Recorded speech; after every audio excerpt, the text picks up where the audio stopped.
course. Welcome to Dong City, everybody. March 8th edition, episode number 49. If you build it, they will come as we finish this movie bracket GOAT challenge that we have going on. As you can see, our screen has been enhanced by the wonderful, pretty good looking Randy Hammond. And then it goes back to the ship because Rob is back on screen with us. How you fellas doing today?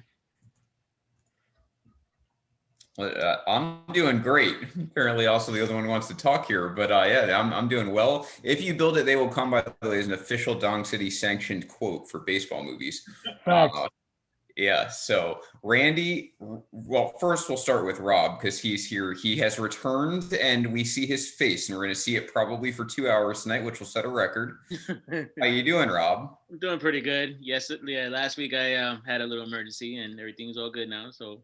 But everything, nothing major, but I had to help out my mom for a little bit. So should also mention that Rob is the healthiest of all of us with the vaccine. You're now fully vaccinated, right? Fully vaccinated. Yep. Yeah. Got that star power. Yeah. yeah. It's I'm glad I took it, and the second dose really kicked my ass. I was like in bed most of the day. It really was like. Ugh. With chills, all that stuff. Yeah, they're multiplying. But I'm good now. And now we got Randy Hammond. So Randy, you are one of our expected guests. The other one is in transit, I presume. Welcome to the show, Randy. For those of you who know, I'm gonna make a CP time joke right here. Like, come on, Jake. Jacob Moses is somewhere. To be fair, Jacob Moses was Jason Brooks. We're really struggling on finding that extra guest this week, but we do have Randy. So Randy, welcome. A third Yankee fan. I'm sure there will be no controversy about that to decide the best movie of all time for baseball. How are you doing? Today, I consider myself the luckiest man on the face of the earth. Thank you guys for having me. It's a pleasure to be on with you today. Well played. Yeah, we will see how long that movie lasts. Just watched it. It's in my head. That's all I had to say. There we go. Yeah, it's been nice, right? Like, no matter how it turns out tonight, I got to watch a lot of baseball the last 2 weeks, so that's nice. It's a big break from hearing about how Gary Sanchez is going to win MVP because he had 2 home runs in spring. So it's a nice upgrade for me. Before we continue, we got to give some context to that. So I'm in one of these Yankee pages, and you guys know I always fight with Yankee fans because Yankee fans are the fucking worst. So this guy, Brandon Michael, I think is his name, is defending Gary Sanchez. And we were going back and forth for like an hour. And I'm like, I like this guy's chutzpah. And I invited him to the group. So he is in the group, and he is betting me that Gary Sanchez will win the MVP this year. So like Joey Saldana asked him, I want to know what you're smoking and where you're getting it, brother. How much? What's the bet? Whatever. I should add, Henry, of all the things your son chose to comment on, that was the one, and he absolutely agrees. Sanchez not winning MVP. So you should be doing some homework. What's my son doing in the comment section? No, I'm fine with that. I'm paying tuition for you to go do some homework. Get your ass back in class. He wants to come in and give his opinions on why Gary Sanchez is overrated by Yankee fans. I'm completely okay with it. That's my boy. So here we go. We got the movie bracket. Jacob on his way. I've heard from him. He is alive. He's around. He'll be on shortly, but I think we can probably get started by reviewing the bracket. So let's review what we had last week. I don't even know at this point which one of you has the actual updated bracket. I have it. I'm going to pull it up right now. And as a refresher, baseball life, you guys decided 2 of these. We put it into overtime. So I'll go down the bracket real quick so we can go over last week's winners. Long gone, the top seed beat Fever Pitch. I would say that was not a very simple decision for a 1 versus 32, but it did move on. Fever Pitch gone. For the Love of the Game, edging out Take Me Out to the Ball Game. No upsets yet. 42 beating $1 Million Arm. That was expected. Major League beating one of my personal favorites from before 1950. It happens every spring. And then we had the Sandlot, big juggernaut, beating Major League 2. So that leaves 1 Major League left. Sugar in a very controversial matchup, edging The Perfect Game. The Natural, this was the big upset. The Natural, number 5 seed overall, losing to Soul of the Game in a real argument. So that's the upset. We got a 28 that advanced, and then Bad News Bears. I'm with it. Yeah, you guys really pushed that through. That was also the only upset on that entire side of the bracket, and it was like one of the biggest ones you can get. On the other side, we had the Rookie. This one, there we go. We had 62, the number 2 overall seed, beating out Rookie of the Year, which was a fan favorite from our large Chicago contingent, but not strong enough to beat an actual good movie. The Rookie beating out Fear Strikes Out. That one was, again, that went down to the wire, went to a fan vote. Field of Dreams beating the final season. A League of Their Own, which has some strong momentum, I would say, in this bracket, defeating Everyone Wants Some. Pride of the Yankees beating Angels in the Outfield, which I think we were all sad to do, but it was the right thing to do. Absolutely. And then 8 Men Out beating Damn Yankees, again in one of those extra inning votes. Moneyball beating Trouble with the Curve, and Bull Durham beating Bingo Long. So for the most part, guys, the chalk mostly won. We had the Natural was upset, but for the most part, by the seedings, we tend to side with the majority. Not too many upsets. The Rookie can be considered one. And other than that, although Fever Pitch almost took out Long Gone, and it did, yeah. It probably should have. Yeah. We'll see. Now we got For Love of the Game in the next one. That we should probably start with that one. But before that, we have our final panelist here, Jacob Moses. Welcome to the show, and I love your shirt. Thank you. Let me see it. You know what it is? Serrano, Vaughn, Hayes, Taylor, Harris, Dorn, Joe Boo. God damn it! I'll say this. Wait. Is that the real Willie Mays Hayes, or is that like the Omar Epps Willie Mays? Oh, no, this is Willie Mays. This is Hayes. Oh, this is just Hayes, Willie Hayes. Okay. Wesley Snipes' black ass. I'm sorry. Look, speaking of black, your ass was late, and you replaced. No. I did not get a link. I had to. Thank you, Rob. Rob is the real MVP. I was like, oh, where's the link? Oh, there you go. Thank you. I'm like, how the hell? I'll put it in the chat. Yeah. Mofo, you know damn well I'm always behind in that chat. All right. I thought you were wearing a Jays hat at first. It looks like an Indians hat. So you just matching it up. Classic Jacob Moses there. We got an Indians theme going on today. I got my shirt here, and then you have Jacob with his shirt. We got to get this shit in with Major League now before it gets canceled. Because the way it's going right now, it's about to be canceled, and you're not going to find it on streaming services. We got to get it in now. You know, I'll say this before we even resolve any of these. Major League wins the Marketing Baseball Movie Award because we got 2 of those shirts. I wore my Major League shirt last week. Where the hell is the where are the 61 shirts at? And Long Gone and things like that. There's nothing 8 Men Out. Like, come on, where's the 1919 Scandal shirts? I had a couple Funkos in here. I just can't find them. I got too much shit. That's my first observation. Major League's got some resonance.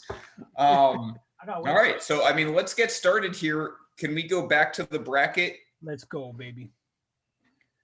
I want to start because I'm OCD about this. So let's start top left. Since you OCD? No. That's how we read here in America. All right, so are we gonna go through this like diligently, or are we just gonna do what we know needs to be done and just move for the love of the game forward? That sounds like you're volunteering to start us off on this matchup. Long Gone versus For the Love of the Game. Before you do, let me just remind everyone, Long Gone, the highest score in the bracket, a 92, according to Rotten Tomatoes fan vote, and it's up against the number 16 seed For the Love of the Game, a 75, which pretty solid, but a pretty big variance there according to fans that we don't know. Now, for fans that we do know, which is in baseball life in this panel right here, Henry, why don't you start us off in your thoughts here? For the Love of the Game. Long Gone was trash, garbage, basura. Never want to see that shit again. Shouldn't have saw it in the first place. Next. Can you tell us in a short summary what you hated so much about Long Gone? Everything. That shit was trash. The acting, the cinematography, the baseball, everything in that movie was trash. And For the Love of the Game look, there was something about that movie that annoyed the hell out of me. The cab driver, the guy at the bar, he had like the worst New York accent. And I was like, there's no way. I'm like, this dude has to be like a European actor trying to play a New Yorker. Yo, I looked it up. Dude was born and raised in New York, forcing a New York accent. I was like, this is horrible. But I'm still choosing For the Love of the Game, man. I was going Canada in my head when you were building that up. Yo, I swore my man was from West Bubblefuck, Missouri or something. My man was born and raised in New York. I thought he was going to say he's from upstate just to take a shot at me. Also would have been acceptable. Let's hand it to Randy, the barely New Yorker. What are your thoughts on this? Look, I've never seen Long Gone. I was going to do that, do my due diligence just to prepare for the show, but you guys convinced me it was such a terrible movie in the show last week that I figured I'd save myself some time and just not watch it altogether, because I saw the matchup. For the Love of the Game is a juggernaut. It's a great baseball movie. Kevin Costner, great Bronx visuals, great story, great lines from Vince Scully all throughout the movie. We're going to move forward for Love of the Game forward. It's already too real quick before Randy continues. Being born and raised in the Bronx, I think that's the first time I ever heard someone say the wonderful visuals in the Bronx. Well, if you know, like I've watched a lot of I've been driven through the Bronx so many times, and you drive there and you know what you see on a regular basis. You don't see that stuff in movies or get it showcased really, because most people think the Bronx is shit. But like you see the bridges and some of the views, like the Love of the Game really enhanced a lot of that stuff that you don't normally see. Totally get it. And if you drive with Hardy, you don't see shit. You're just holding on. You're holding on for dear life when he's driving. I can attest to that with the Hardy comment. What? Rob, why don't you tell us here, what are you going with? Because right now, the fans too, fan section, Long Gone also getting edged here. So right now it's got no momentum. Rob, are you going to change that, or are you siding with everyone with For the Love of the Game? Nah, I'm going to go with For the Love of the Game, because I honestly didn't even see Long Gone before. And just by viewing the last show, it was like it doesn't look like it was promising. Love of the Game I saw a few times. Kevin Costner is like the actor for like baseball. I mean, he's done 3 great baseball movies. It's like he's awesome as a baseball player, and anything to deal with that deals with baseball, he's great for it. And so for the love of the game for me. You're right. It's tough to take out Costner movies. He really had a feel in the 90s for capturing baseball. For the Love of the Game, I mentioned this last week, that kind of is where I'm coming from on this. I thought that it did a great job capturing sort of an aspect of baseball maybe we don't pay attention to as much, maybe hasn't been done that much. And Long Gone, I actually agree. I'll defend Long Gone for 2 reasons, obviously. One is that the Tampico Stogie is a fantastic name, and it's Florida-based, so it's got that going for it. The other is it came out in 87, the year I was born, so it's got that going for it. But those are not good enough reasons to take this slightly under 2-hour movie on, because For the Love of the Game is legitimately good, and I legitimately enjoyed it, whereas I did not enjoy watching Long Gone very much. So just one of those movies that doesn't age that great, and it wasn't that great to begin with. So I think we're pretty decided here. For the Love of the Game's moving on. The number 1 seed will drop, but Jacob, I don't want to screw you out of an opinion here. Do you have anything to wrap this up? Just Billy Chappell, pitching the game of his life. It's something about older pitchers when they're about to give it up, and they just pitch their ass off, man. We kind of saw it with, what the hell was the other movie? I can't even think of it right now. There's always a woman behind it, though. Always. It never fails. But still, you got the love story. He's old, just doing his thing. But and Long Gone, I seriously couldn't get past like 10 minutes. That's that's the original PEDs. It's official on the bracket now. The South will not rise again. It is gone. So Long Gone eliminated. Got through 1 round to basically Duke, right, Jake?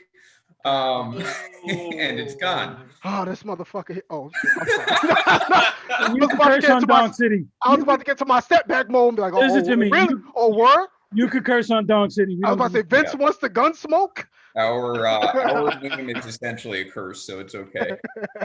So let's move on here. On to the next one.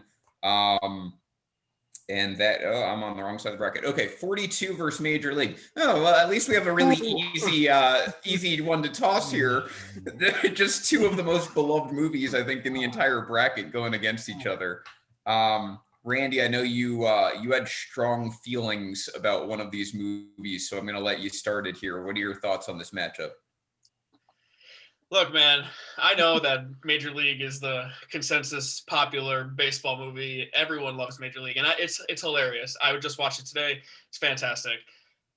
has there ever been a greater story in the history of sports than the Jackie Robinson story? In my mind, no. I don't think there's ever been one greater. I think that what he did for sports, what he did for baseball, cannot be matched. And as a journalist and as someone who works in media, like I'm always looking for stories that inspire me. So everything that he went through to achieve what he did, breaking the color barrier, what he did, all the attacks and all of the shots just living in a world that was so extremely racist, who hated him just based on the color of his skin. And he was able to overcome that, just say, I'm not even going to retaliate to that. I'm just going to play baseball. I'm going to be more professional and just better than all of you. And then you have Chadwick Boseman, RIP, play him in such a way that you didn't even realize, like, this could have been actually Jackie Robinson in this movie. It was such an incredible job, well done on his part. And also the supporting cast. You have I don't remember the guys' names, but the people playing managers that were not willing to shake his hand, or, calling him the N-word while he's on the base path. So, like, how could you play him? Like Brant Trickey as his name is escaping me, but whoever played Brant Trickey, I can't believe I can't think of his name, but he did an incredible job as well. So for me, 42, the personal story behind all of it, and just the fact that this all happened in real life, and it shines a huge light on everything, especially now in the crazy year that we've gone through. I can't put a movie like Major League, which is a comedy, which is fantastic, that got ruined by a sequel, over 42. So for me, I'm going 42, the Jackie Robinson story, all day here, because I just love Jackie Robinson and I love his story. I don't think there's a better one in the history of sports. Harrison Ford played very yeah, Thank you. There Thank you you. go. Thank you. Jake, why don't you follow it up? What are your thoughts here? This is tough because Major League is it's top 3 for me. I mean, it's up there, but having African American, Jackie Robinson seriously means everything, because it's just what he had to go through, and we go through it not as bad, but we still a little bit here and there, but just for him, you gotta have the amount of will that you have to go through that and still play the game that you love. There's nothing more than that. I just I can't root against 42, man. I really can't. Much as I love Major League, you may run like Mays, but you hit like shit. Just so many lines there, and it's just the pure comedy. It's just, oh man, that's hard for y'all to do that. That's fucked up. That's hard. I'm not even gonna lie, but I gotta go with 42, man. It just means too much. I gotta go with 42. I'm going to remind everyone who's commenting, make sure you make a selection, because I am reading them and we may need it for this one. All right. So we've heard from Randy and Jake, and so far 42's got the momentum. Rob, let's go to you. What are your thoughts here, bud? We haven't, this is a big matchup. Yeah, it is a huge matchup. Obviously, I'm a big Major League fan. I can tell by the shirt. But 42 was great film, great filmmaking. It was like, just you felt like you were there when you were seeing Jackie Robinson's story. Chadwick Boseman, I mean, he's not only has he played Jackie Robinson, he's played other top African American key figures, Thurgood Marshall, even James Brown. He even did James Brown pretty good. I mean, really good. But Jackie Robinson is the role that he's gonna be remembered for, besides Black Panther. But still, I have to go with 42, because again, it's just he's an icon. Jackie Robinson's an icon. I mean, what he did for baseball is, you can't top it, really. There's no other way you can top it. Even though I love Major League, it's hilarious, classic lines. The Wild Thing Vaughn was my favorite character. But yeah, 42 is the one for me. Okay, Henry, I got to tell you, I did not expect this. This is 42 love that I don't even think it had this momentum last round against a much inferior opponent. So what, do you feel the same way, or where are you coming on this? Funny, because I thought I would be the only person with this take.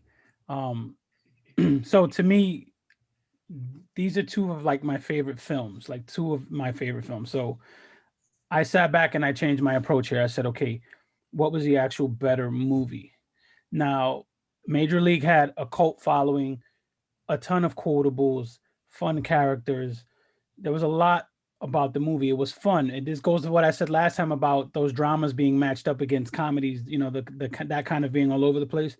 But if I'm going with just a movie, I'm going to go with 42. Not to mention, I would be remiss to not state the obvious where you have a film that is, say what you want about the cancel culture we have, but you have a film that celebrates a name, a caricature that is blatantly racist versus everything 42 stands for. So when you weigh all those things, I'm going to go with 42 here. I got to tell you, you started speaking and we got Tim St. Clair commenting. Mm-hmm. Welcome to the show, Tim. And Eddie Morales has come back from his like international world travel of the last few months. He's back watching the show. I can only assume that's where he's been. So welcome, Eddie. Yeah, I mean, it doesn't really matter what my opinion is at this point because 42 is moving on. But I will say this, and Henry, you touched on it. We do have to focus. If you're going just on storyline, 42 is going to win the entire thing because there's nothing bigger than Jackie Robinson. I don't personally, that's not the way I'm approaching this movie bracket. I think at a certain point, you do have to look at the actual execution of the movie and the way it was made. With that said, Major League is utterly rewatchable, quotable. It's probably top spot in my heart if I want to watch something baseball related, and there's something to be said for all of that. I used my wife as a litmus test last week in that Major League's her favorite baseball movie. She doesn't like baseball. And but I also used her for 42 to say that when we saw that in the theaters, she was emotionally moved by that movie. She knew nothing about Jackie Robinson, didn't realize it was a true story, and also knows nothing about baseball. These are, two white people watching 42 in the movie theater, and that was the takeaway we both had from it. I mean, I obviously knew all about Jackie Robinson, but it went beyond a movie, even if it wasn't the best made. Because I do agree with some people in the comments. I don't think this is the best made baseball movie. And I do think it could have been made better given the topic. Jackie Robinson movie could be the greatest movie ever made as well. I don't think this hit the mark there. That said, I don't mind it beating Major League because Major League, though a great comedy, though great sentimental value, is also not going to be the best movie in this bracket to me. So I'm okay with the results. No problems there. But I don't think 42 is the best movie in this bracket. We'll see if the momentum continues after this. But 42 is very clearly moving on. My official vote, by the way, is Major League, so it's not a sweep, but I have no problem with this result. Randy, do you want to say? Yeah. Can I just add, I'm shocked at this. I thought I was going to be the only vote for 42, so the fact that it's moving on, I feel very proud about.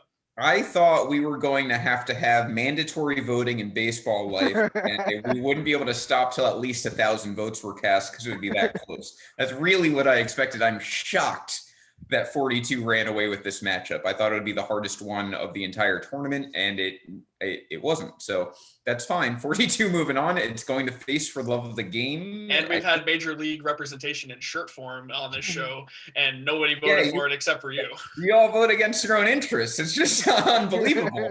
But yeah, 42 moving on. Good for 42. Let's move on to the next matchup there. We got to go back to the bracket. I don't have it in front of me.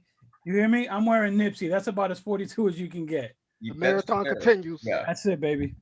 So we have now an interesting matchup. It's going to be the Sandlot, which I have many, many strong feelings about, against Sugar, which narrowly edged the perfect game.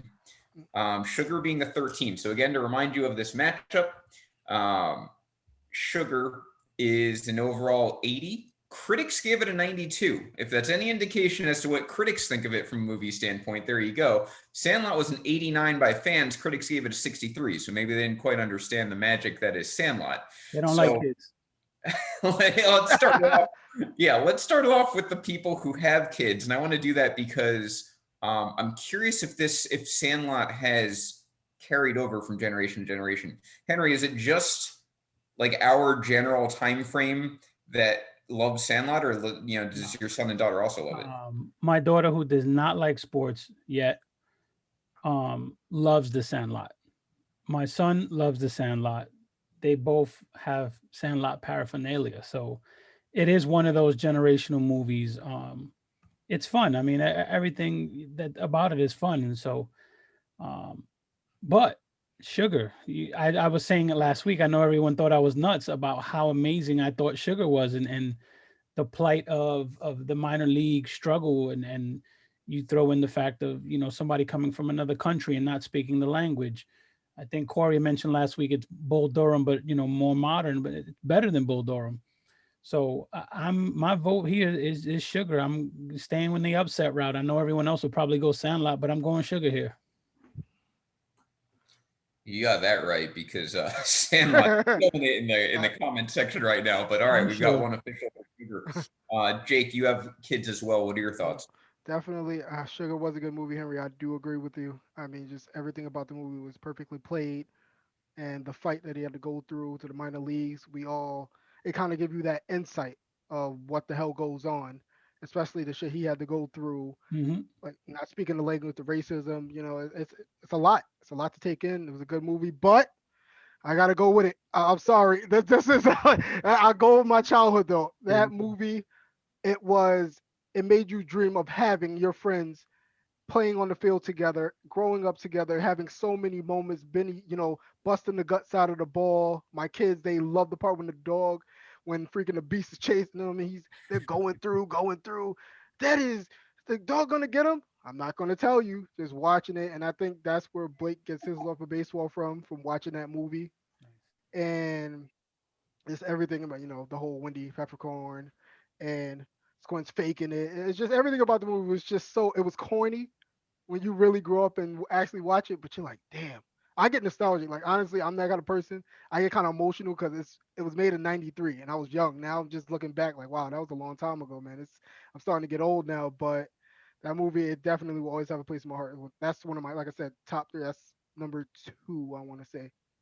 For the record, Jacob, that's exactly how big dogs are in the Bronx. Man, I've seen. I'm not even gonna lie. I have seen. The hell y'all see those dogs, yeah, man? you touched on an interesting point, Jake. And I think it's going to be really, really, really hard to take out Sandlot in this tournament, especially if you look at where it is in the bracket. And the reason is, it is corny, right? Like you look at it, no one in that movie is giving you an Oscar performance by any means. But the thing about The Sandlot is it has every baseball element working for it, including nostalgia. And what I mean by that is, like, we'll take Henry and I, for example. We had very different childhoods and upbringings, right? Like Henry grows up in the Bronx. I grew up in the suburbs of New Jersey. And we can both look at that movie and take truths out of it. Truths in that guys who grew up in the Sandlot in Brooklyn, the Bronx, wherever you want in New York, those are the guys who are going to actually make the major leagues. Those are the guys who really, really know baseball at a visceral level. I grew up suburban New Jersey. Growing up in the 90s for me was like you played Little League, but then there were also those kids who played AAU and they were playing like 6 sports at once and it was expensive and my parents wouldn't pay for it, but their parents would because everyone was rich around me. And kicking the shit out of them was like that scene for me is so joyful just to see those kids get their ass kicked by guys who, like, this is what we do every day. Like, this is how we bond. We play baseball in the Sandlot. Maybe it doesn't have fences. Maybe it doesn't have like a manicured field, but this is like, it doesn't matter. That's what baseball is. It's hitting the ball. It's catching the ball. It's pitching the ball. Those kids knew how to do it. You can have all the money in the world, all the equipment in the world. You're still going to lose if someone else is practicing that much harder and enjoying themselves that much more and has that much more talent. So I always take away from this. Also helps that it's in the 1950s, which in my mind is the golden age of baseball ever. And then to add to it, you have like an icon like James Earl Jones. You have references to Babe Ruth. You've got fake baseball, real baseball references, and then real baseball again when Benny the Jet becomes an actual player on the Dodgers. You've got actual announcers announcing him with the kid in the booth. And it's just a great story, and it's coming of age, which I think James mentioned in the comments. So it's really got everything working for it, even if it's not like an Oscar-worthy type movie. So I definitely side with Sandlot here. I love everything about the aspect of Sugar, like the storyline. I'm all about the rags to riches, overcoming adversity type story. But Sandlot to me is legitimately a juggernaut baseball movie. That's what I think of when I think of baseball at every stage. So that gets my vote. Let's go over to you, Randy. What are your thoughts? So I've never actually seen Sugar, full disclosure, but I've read up on it. It's a very practical movie that kind of shows you what it's like to be a minor leaguer. So like that thing is very, not relatable, but it's also like the reality for a lot of players that we grow to love when we watch baseball. Like a lot of these guys go through the minor leagues and they spend years trying to perfect their craft to become good enough to play in the bigs. And then you add the element where you don't speak the language, and it's a very, very real thing that a lot of guys go through. So I can appreciate that. The Sandlot, and Vince, I briefly talked to you about this over the weekend. It's very much baseball movies all have the same correlation pretty much, and they all sell nostalgia. And if you're making a movie based, before the 1970s, there's one figure that they sell, and it's Babe Ruth.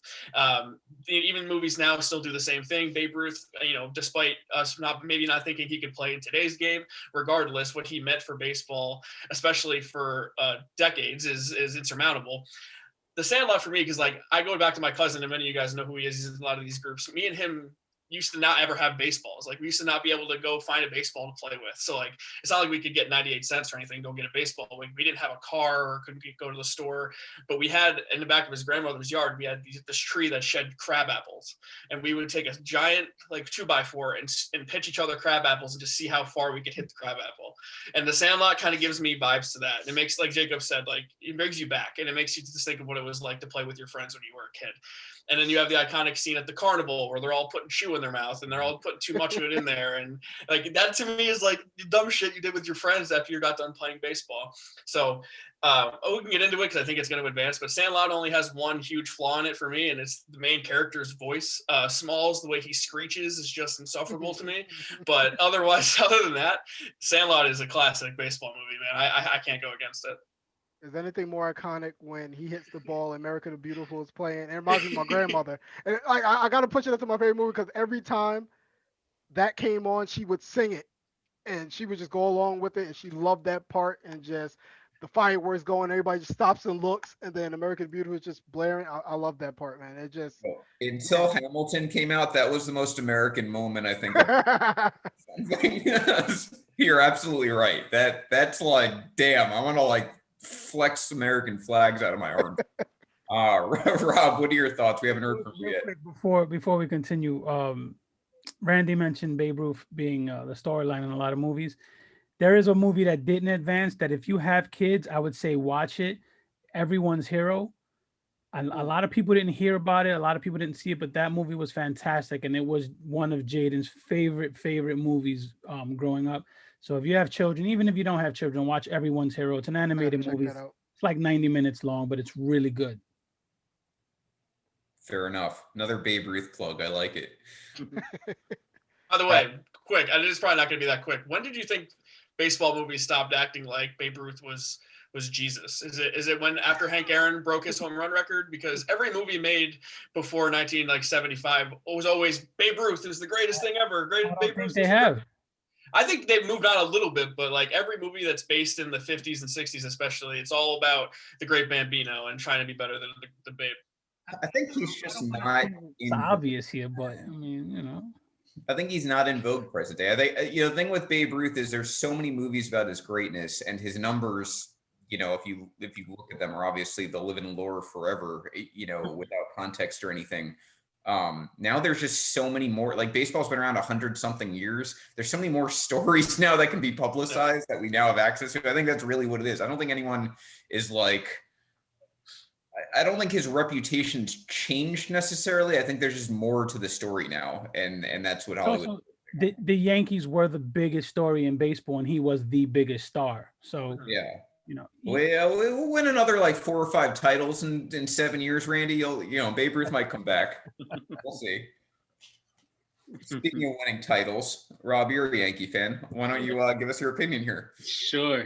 So when I remember seeing Sugar a while back when it first came out. I actually saw it by accident, and it was one of those movies where as soon as I started watching it, I just started to see where it went. And I actually liked it. I actually liked it for the story it was, and what people go through in the minors, especially in the DR. So because baseball is life in the DR. Like that's your ticket out of poverty over there. Got to hit a Right, pitch at away that off the plant. island. Yeah, exactly. So it was, but yeah, what I thought it was a great movie when I first saw it. You know, I was actually intrigued by it. That being said, I still have to go with the Sandlot. Legends never die. Legends never die. This is my movie. I mean, it had everything from it was just not just baseball. It was just about life, just hanging out with the guys in one summer, and it was just the most memorable thing that they ever did. Like, and you go back to your childhood, you always remember that one summer that you will remember forever. And that movie did that. I mean, and it was just like, again, it wasn't just about baseball. It was just about hanging out. The scene when they went to the carnival and they all threw up because they were eating tobacco. That was hilarious. To the part where Benny the Jet had a dream about Babe Ruth and saying to get that ball back from the beast. And I mean, everything from the attempts of trying to get that baseball to I remember when they even used, like, what was that, the etches, I forgot the name of the thing. It's like they used like this, I forgot the name of it, but it was like metal and everything like that, and they used like a pot to try to get it. Yeah. So that was funny. I mean, it was funny all around. But yeah, and you just can't beat The Sandlot. The Sandlot was a classic. One of those movies where you were like, it's memorable. I knew I would be along in this one. I knew that, but Sugar was just such a great film. Yeah. But again, I knew, Sandlot would advance. I had to go with what I thought was a great film, and I knew I'd be solo here. I want to let you know, Rob, when you said that there's that one summer we all remember, Henry and I had the exact same thought, and it had nothing to do with baseball. But that's Dong City for you, literally. How did I know? That cracked me up because I just looked over at his screen and I was like, yeah, we're thinking I saw him throw it to. I'm like, oh shit. Yeah. You do this long enough, man. You know your partner better than anything. That's it. That's true. So Sandlot moving on, which is now, I believe, the top seed on that end of the bracket at 4. Is that possible? Yeah. Well, I guess 2 of them are on the other side and 1 is gone. So Sandlot is now the favorite over there, although 42 has been the most dominant, I would say. Now let's move on here. So we've got the soul of the game, which was the darling Cinderella of the first round, taking out the natural, and it's going up against Bad News Bears, which had a little bit of a rough go against Hardball. Luckily, Hardball sucked ass because Keanu was in it and did a terrible job. It was not that bad at all. It wasn't. The disrespect for Hardball. I'm not. It's crazy. I was so angry at you for disrespecting Hardball like that. Unbelievable. I want you, everyone. G-Baby deserves more respect, damn it. That's what we needed. We needed G-Baby shirts. That's what we should have done. We need to start making people cry in the comments. G-Baby forever. Let's go. Nobody. I don't give a shit what you say. There's no one who watched that movie and did not cry. Vince, you're full of shit if you tell me you didn't shed a tear. It had sad. I didn't answer. See what I mean? You heartless son of a bitch. Kids, all the little inner city kids were fine. Keanu Reeves is what ruined me. I want you to know, though, if you're watching this, like, Randy's been harassing me this entire week leading up to this about my disdain for Keanu Reeves and Hardball and the movie in general. As he should. Yeah, and Biggie. If you're a fan of Biggie, you have to love Hardball for how much that kid just was bumping. I love it when you call me. Like, that was awesome. Come on. Yeah. That's probably the only way you could get a Biggie song in a baseball movie with kids. I can't get past it.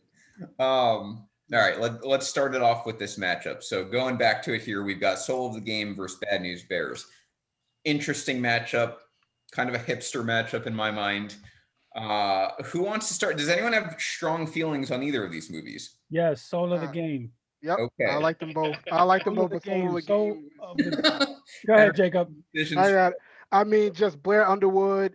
What's the dude from? I know he's from Forrest Gump, but Williamson. It was just. Bubba. Yeah, there you go, Bubba. Michael T. Williamson. Michael T. Something. Yeah, there you go. Bubba. Williamson. Lips Yes, so that's big, right. get It caught did on have it. 12 Yeah, of them, yeah. you better watch that. You better watch that before you get caught on the tripwire. But but yeah, that movie was so good. Satchel Yeah. Paige. It was about the friendship of him, Jackie Robinson, and I also had the guy, the dude from Full Metal Jacket in it. Arlie Ermy. Yep, he was. Yes. There you go. That's my guy. Yeah, That's he the was. whitest I heard Vince ever sound. Yeah. You have to be white to say Arlie's name. It's just a rule. Oh man. And then basically, it was about when like it caused the rift when Jackie Robinson was signed and Satchel Paige was older. Obviously it caused a rift because he wanted to be there. But just all in all, that movie was good. The Bad News Bears was good too. It was a nice little, funny movie. It's laugh out loud, silly, gritty because what the matter was in it. It was good, but Soul of the Game is a different element, and that's what I'm going with. And Yeah, I'm with Jacob there. My only complaint for Solo the Game is like I said before, it wasn't long enough. And True. I wanted more, and they could have fit so much more into it. But I'm with Jake. I'm gonna go Solo the Game. I won't even spend a lot of time on it. To your point, an hour 34, in case anyone was wondering, not very long. Yeah, I actually agree with you guys. I don't have a strong opinion about either of these movies, which probably doesn't bode well for the next round. But I like Soul of the Game a little bit more. And here's my hot take of the night. I think that when you made movies before 1990 for baseball, you missed the mark in a lot of ways. And Soul of the Game came out in 96. That's like right in the sweet spot Yeah. of baseball fever for movies. I bet you love 96. Yeah, yeah, really. Getting into Oh, baseball, y'all. just watch baseball from like 96 to 2000, I would say. It was a really great time to watch baseball. What year? What was that last year? I never heard of it. I don't remember it at all. So, You remember 2000 very well. I don't remember it. Yeah. You remember Benny Agbayani. 98 was a really great year. You had the McGuire Sosa chase. You had just the Listen. greatest team any of us have ever seen. Look, that's probably the only time Benny Agbayani will be referenced on. Oh, Dark City, okay? absolutely. Absolutely. Fucking No, I like Soul of the Game. Like Henry said, won't take too much time on it. Bad News Bears was fine. I think parts of it haven't aged very well. And Soul of the Game just to me a little bit more enjoyable. A little bit. Bad News Bears has been done like in 12 different ways. Granted, it was the first, but still, not that impressive to me anymore. Anyone else have any thoughts on this matchup?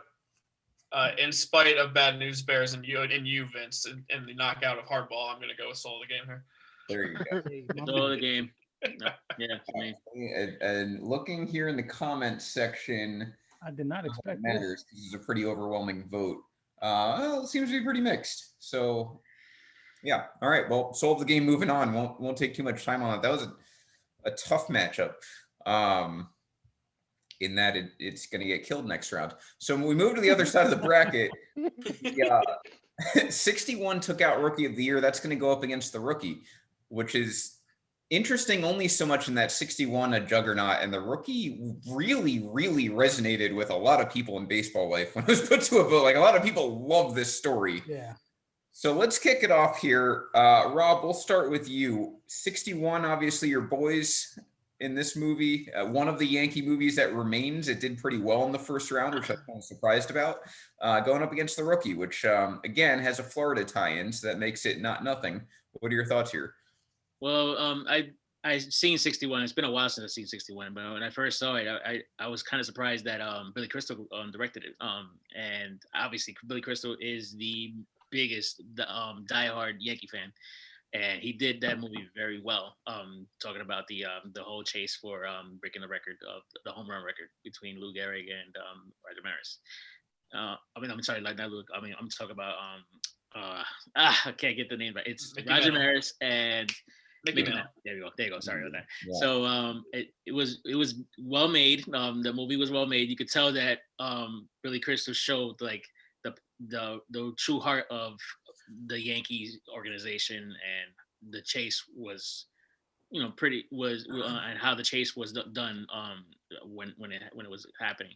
But I would honestly have to go with the Rookie, because I like the fact that of how the story went with how this pitcher that Yeah, he had his time. He had his time to go to be in the majors, and he lost that chance. But then all of a sudden, he out of it, he started to gain his confidence back by throwing the ball to his baseball team, and to after that little bet that they made. I'm not sure if it's true or not, but after they made that bet saying we'll win all their games, and if you win all the games, you have to try out for the majors. I'm not sure if that's true or not, but still, I like the whole story behind how that ended up, how he actually made it to the majors and did well for a little bit until he decided to hang it up. But I will go with the rookie for this one. All right, off to a shocking start. The underdog's winning so far. Randy, why don't we kick it over to you? We got to go through the Yankee fan gauntlet before we get to Jake. Yeah. Here. Hey, God. What are your I watched 61 for the first time on Friday night, and it was remarkable. Honestly, it was such a good movie. And if you're someone who hates Yankees fans, I suggest you watch it, because you kind of can see just how fickle and sensitive Yankee fans are when it comes to like their history and tradition. Because God forbid anyone break Babe Ruth's record, and if it's not Mickey Mantle, we don't want anyone to do it. So screw this Roger Maris guy. And it's crazy, because if you go to Yankee Stadium now or you watch the YES Network, you just assume Roger Maris is a beloved Yankee. Like, you just assume he is an all-timer who, has his number retired, and he's just like DiMaggio and Mantle and Gehrig and Ruth and all those guys. He wasn't.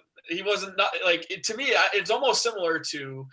But I'm not going to give A-Rod this much credit, but it's similar to A-Rod, where he's not a traditional Yankee, so Yankee fans never truly embraced him. But Maris earned it more so than A-Rod ever did. And I think Maris, just didn't talk to the media. And this is also a movie that the media takes huge shots in this movie, because the one guy who's just attacking Maris the entire time, like, oh, he doesn't have what it takes. Oh, he can't break Ruth's record within the 154 games. Like, it has really great dynamics all around, and especially the most important one to me, which is the Mickey Mantle-Roger Maris friendship angle, which these two guys are battling for the Babe Ruth home run record. And they don't really care about it, but they're just both good enough to be at that point where everyone's talking about it. That's all anyone cares about. They don't care about a pennant. They don't care about any of that. They care about who's going to break the Babe's record.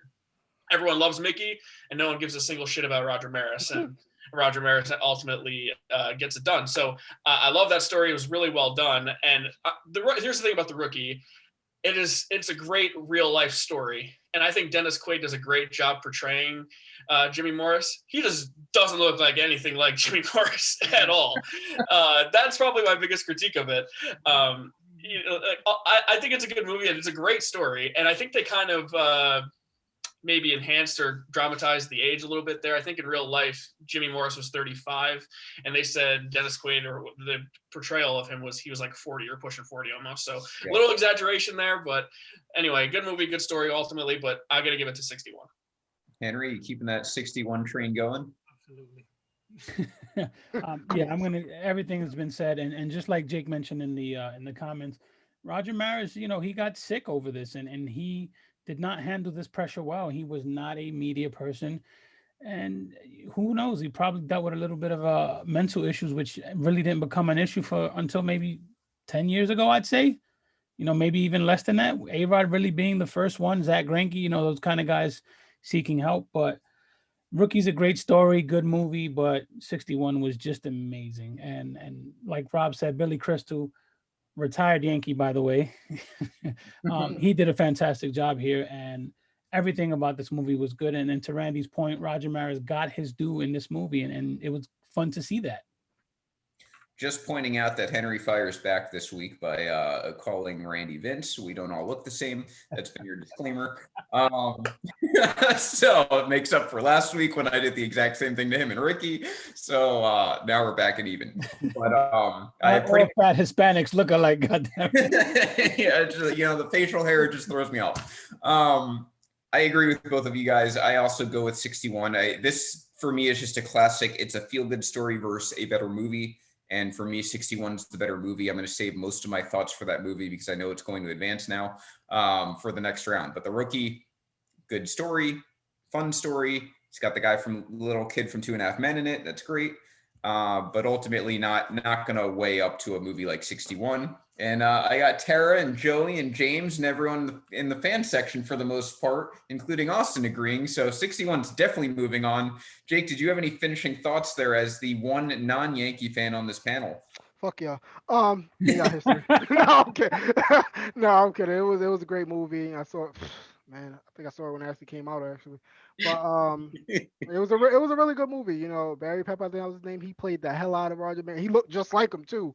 That's what made it even look when you can portray the guy and you get the visual just like him, it makes it so much better. But just the chase, the friendship, like you said, I love it, man. I love historic movies. That's my number one thing. I can sit there and watch it all day.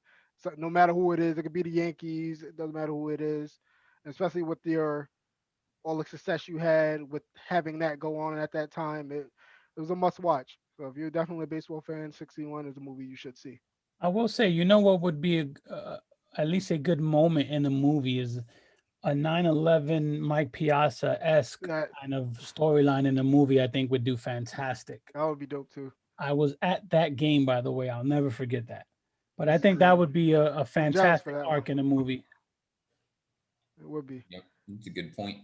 All right, 61 winning handily. Can't say that's shocking given that it's the second overall movie and now the strongest one that remains. Now we move into a matchup, which I'm sure there will be no controversy over and should be a pretty easy vote here. Field of Dreams, number 7 overall in this tournament, going up against A League of Their Own, number 10 overall in this tournament, which not only makes it super close per the rankings. Field of Dreams, by the way, 86 by the fans, 87 by critics, so almost in complete agreement there. A League of Their Own, 84 by fans, 78 by critics. So critics hate women, I guess. But not surprising. Yeah, the fan vote there is dead close. The seating is completely close.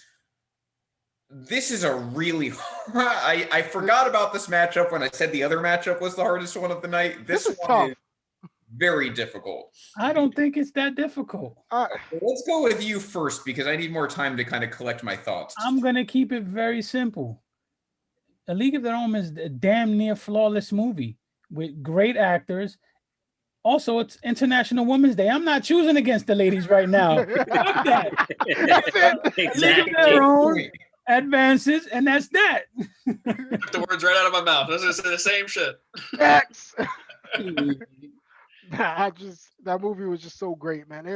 Of course, it was about women, but still, what was portrayed, it just made it just all the acting, and it was just money, every one of them, and just so many lines. And so, are you crying? Who doesn't remember? I know you remember if they build it, they will come. But that line right there, like, are you crying? That's no crying. It's just how he said, oh man, just everything, and just Dottie, her sister, that storyline right there. And when she had to knock over her sister at the end, she lets go of the ball. She lets go of the ball on purpose, and that right there, that movie is just great. I mean, I think everybody has that in their collection. It's controversy, Jake, as to whether or not it actually was on purpose. Come on! She did it on purpose. She was short. If you can catch a ball, just give me that. Come on now. Entire Reddit threads dedicated to whether or not she dropped it on purpose. That's crazy. Now I gotta go look at that after this. Now. Yeah. You said Reddit. I don't even need to hear the Reddit anymore. Yes. For A League of Their Own and stock advice, please visit reddit.com. You bring up a good point though. I mean, this is tough. Field of Dreams was like that movie that initiated me into baseball fandom. Like that's the movie you watch. And again, James Earl Jones finding his way into it. And again, Kevin Costner finding his way into it. And that's just like shit. Like you learned about Shoeless Joe. There's magic. Iowa's involved in that, like somewhat exciting, which is a miracle in itself. I will say this. If you go back and watch Field of Dreams, it's still great, but it's not as great as it was when it came out. And that goes a long way for me when we're at this part of the tournament where you're getting down to truly the most elite movies to ever exist that involve baseball. A League of Their Own almost had the opposite effect. When I saw it the first time, I was like, this is really good. Like I enjoyed the hell out of it. I'm not completely sure why, but now if you go back and watch it, it's like even better. And you don't appreciate the acting performances in that movie Tom Hanks does a fantastic job in that movie. Madonna does a fantastic job in that movie. Rosie O'Donnell does a fantastic job in that movie. And like that sort of stuff, when I'm a little kid watching it, I'm not really zeroing in on. As an adult who has seen plenty of movies now, can make those evaluations. I do. And there's a lot of intricacy to Tom Hanks' character as a coach. The storyline is great. The story itself, by the way, even beyond the movie, if you research that actual time in baseball history, is pretty amazing that it happened. And it's based on a true story for the most part. So for me, A League of Their Own actually is a much better movie than I thought it was. And I think that in this 2021 landscape, it's actually getting the proper accolades it should, as opposed to being propped up because it happens to involve women playing baseball. So I do give the edge to A League of Their Own, even though Field of Dreams, if you ask me like off the top of my head, what's the best baseball movie ever, I'd probably say Field of Dreams. So when you really zero in on the actual movies, I'm actually going to go A League of Their Own here, which kind of shocks me myself. And it's International Women's Day. So, you know, like Henry said. Anyone else have thoughts on this? Field of Dreams is slow, man. It moves slowly in the middle of it, I think. And it has Iowa involved, which is enough for me to vote against it. I grew up around enough cornfields to know there's not really that much excitement going on around there. So I know Kevin Costner is baseball movie Jesus here, but A League of Their Own is a classic. And tell me one thing, if you're taking a piss and it goes longer than you expected it, tell me you're not thinking that you're Jimmy Dugan in this movie. You drank too much the night before, because that's what I always think of. Yeah. By the way, A League of Their Own, I think, actually also won the fan section here, which also kind of. I don't know. Corey has some strong comments. He's very angry. Field of Dreams. And I feel bad because Corey wanted to come on the show, and I know he was working, and I for whatever reason it didn't work out. But yeah, he would offer a good voice of dissent here. I mean, again, if someone came on, if you all voted for Field of Dreams, I wouldn't be like, that's the worst decision ever. Like, it's that close. He would have hung up right here. He's just guys. It is a good point what Gabe brought up that I should mention for Field of Dreams as a point in its favor is that I think and I've mentioned this for another movie, I can't remember which one, the fundamental, as men, the fundamental part for a lot of men to relate to is the father-son aspect of baseball. Like, usually it's your father who brings you into watching the sport, or a father figure. It's having that catch for the first time and maybe the last time that resonates with you for life.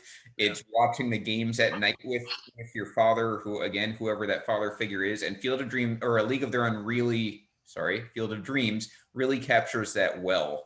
Like, really well. That is a tear-jerking scene, absolutely.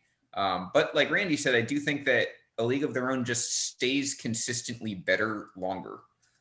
Field of Dreams has probably the better moments, like the bigger moments, but I think A League of Their Own is the better movie. So I'm perfect. That didn't do much to me because growing up, my dad hated sports, and we did motorcycles, and he showed me how to ride a motorcycle and do shit with motorcycles together. So I cried more when G Baby died. R.I.P. G Baby. Yeah, I have a friend now who actually works for the Yankees. Who his dad, he was like, wouldn't even watch sports. He would just read the entire time I was watching sports growing up. Like that connection didn't exist, but he followed it through. Like that, that's his life now. So it does happen. There, other people like you are out there, but I think that really any father-son thing probably resonates with a lot of us, but that one attached to baseball is a really touching moment. That said, Field of Dreams is going to lose here. It really, in my mind, a product of the bracket. It ran into a really brutal matchup. I think we can say that about a few of these movies, actually, that it probably would have gone further than they, I just look at what Sandlot's facing, and I look at the 61 region, and it's like, my God, like Field of Dreams, League of Their Own, 61, the Rookie, which has way more fan pride than I thought, all in the same region. That's brutal. But we have that matchup going into the Elite Eight. So let's move on here. Hold up.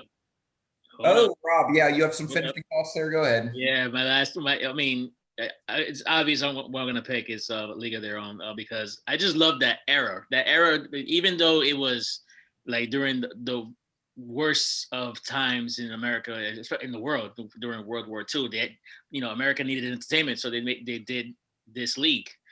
And I just love that era. That it was just with all the stuff going on, it was a cool era to like like enjoy baseball, like and enjoy, be entertained and not worry about what's going on with. I mean, obviously it was in the back of your mind was what was going on with World War II. But it was just a good film by Penny Marshall, it's very memorable, and the cast and everything was just so good. And one of my favorite scenes, I even have a GIF for it. I don't know if you can see it. is when Tom Hanks gets upset every time one of his players keeps missing the cutoff man. That was one of my favorite reactions in the movie. I just can never get over that scene. It's just so funny. But yeah, definitely League of Their Own. All right, League of Their Own setting up against 61 next round. That's brutal. Let's move on here. This is the matchup of fandom holding water here. Pride of the Yankees, which is like the cult Yankee movie if you are a diehard Yankee fan and pretty old, against 8 Men Out, which is like the only movie that was ever made about the White Sox entirely. So we have a big Chicago contingent. We have a big New York contingent. Give us your votes in the comments section. We already have a split. And for once tonight, I'm finally going to agree with Corey Richmond 100%. My vote here is for Pride of the Yankees. I didn't even love this movie all that much, but I do love Lou Gehrig. I do love his speech. It's my favorite one of all time. I mentioned that last week. This was a good movie. I wouldn't say it was amazing. I don't think it's going to go too much further. But when you compare it to 8 Men Out, and I said this last week, my main problem I can't get past. 1919 scandal for the Black Sox is a great story. That's a huge, biggest scandal of all time in baseball lore. My problem with 8 Men Out is it had a fantastic cast, and not a single one of them delivered on their performance. Nor was the character development enough that any of them could deliver on their performance, and that really, really bothered me. I'd rather have a movie I had low expectations for that came in a little above that than a movie I had high expectations for that completely missed the mark, and that's how I felt about 8 Men Out. It could have done so much better with the plot, with the acting, with the writing, with everything, and it missed on everything as a movie. And really it's only carried in my mind by the actual real life story that kind of makes it better than it was. So in my mind, Pride of the Yankees wins this one. I'm not just saying it because I'm a Yankee fan. It really annoyed me. I had high expectations for 8 Men Out and it failed. Jake, I'll go to you here. Do you disagree or you agree? I agree 100%. Pride of the Yankees was really good. Lou's battle, meeting the love of his life, playing his game, great Yankee, one of the best ever. And like I said, his struggle at the end, it sucks because you know exactly what happened. But when you watch it, you're just like, damn, man, that shit just sucks. And especially he was young, man, like that, and cut him down like that. It's just, and plus fuck Chicago. Oh, I'm sorry, did I say that? Gun smoke, pow pow, kind of yank easy, easy. I don't know if y'all can hear it, but Mr. Softy's back. Every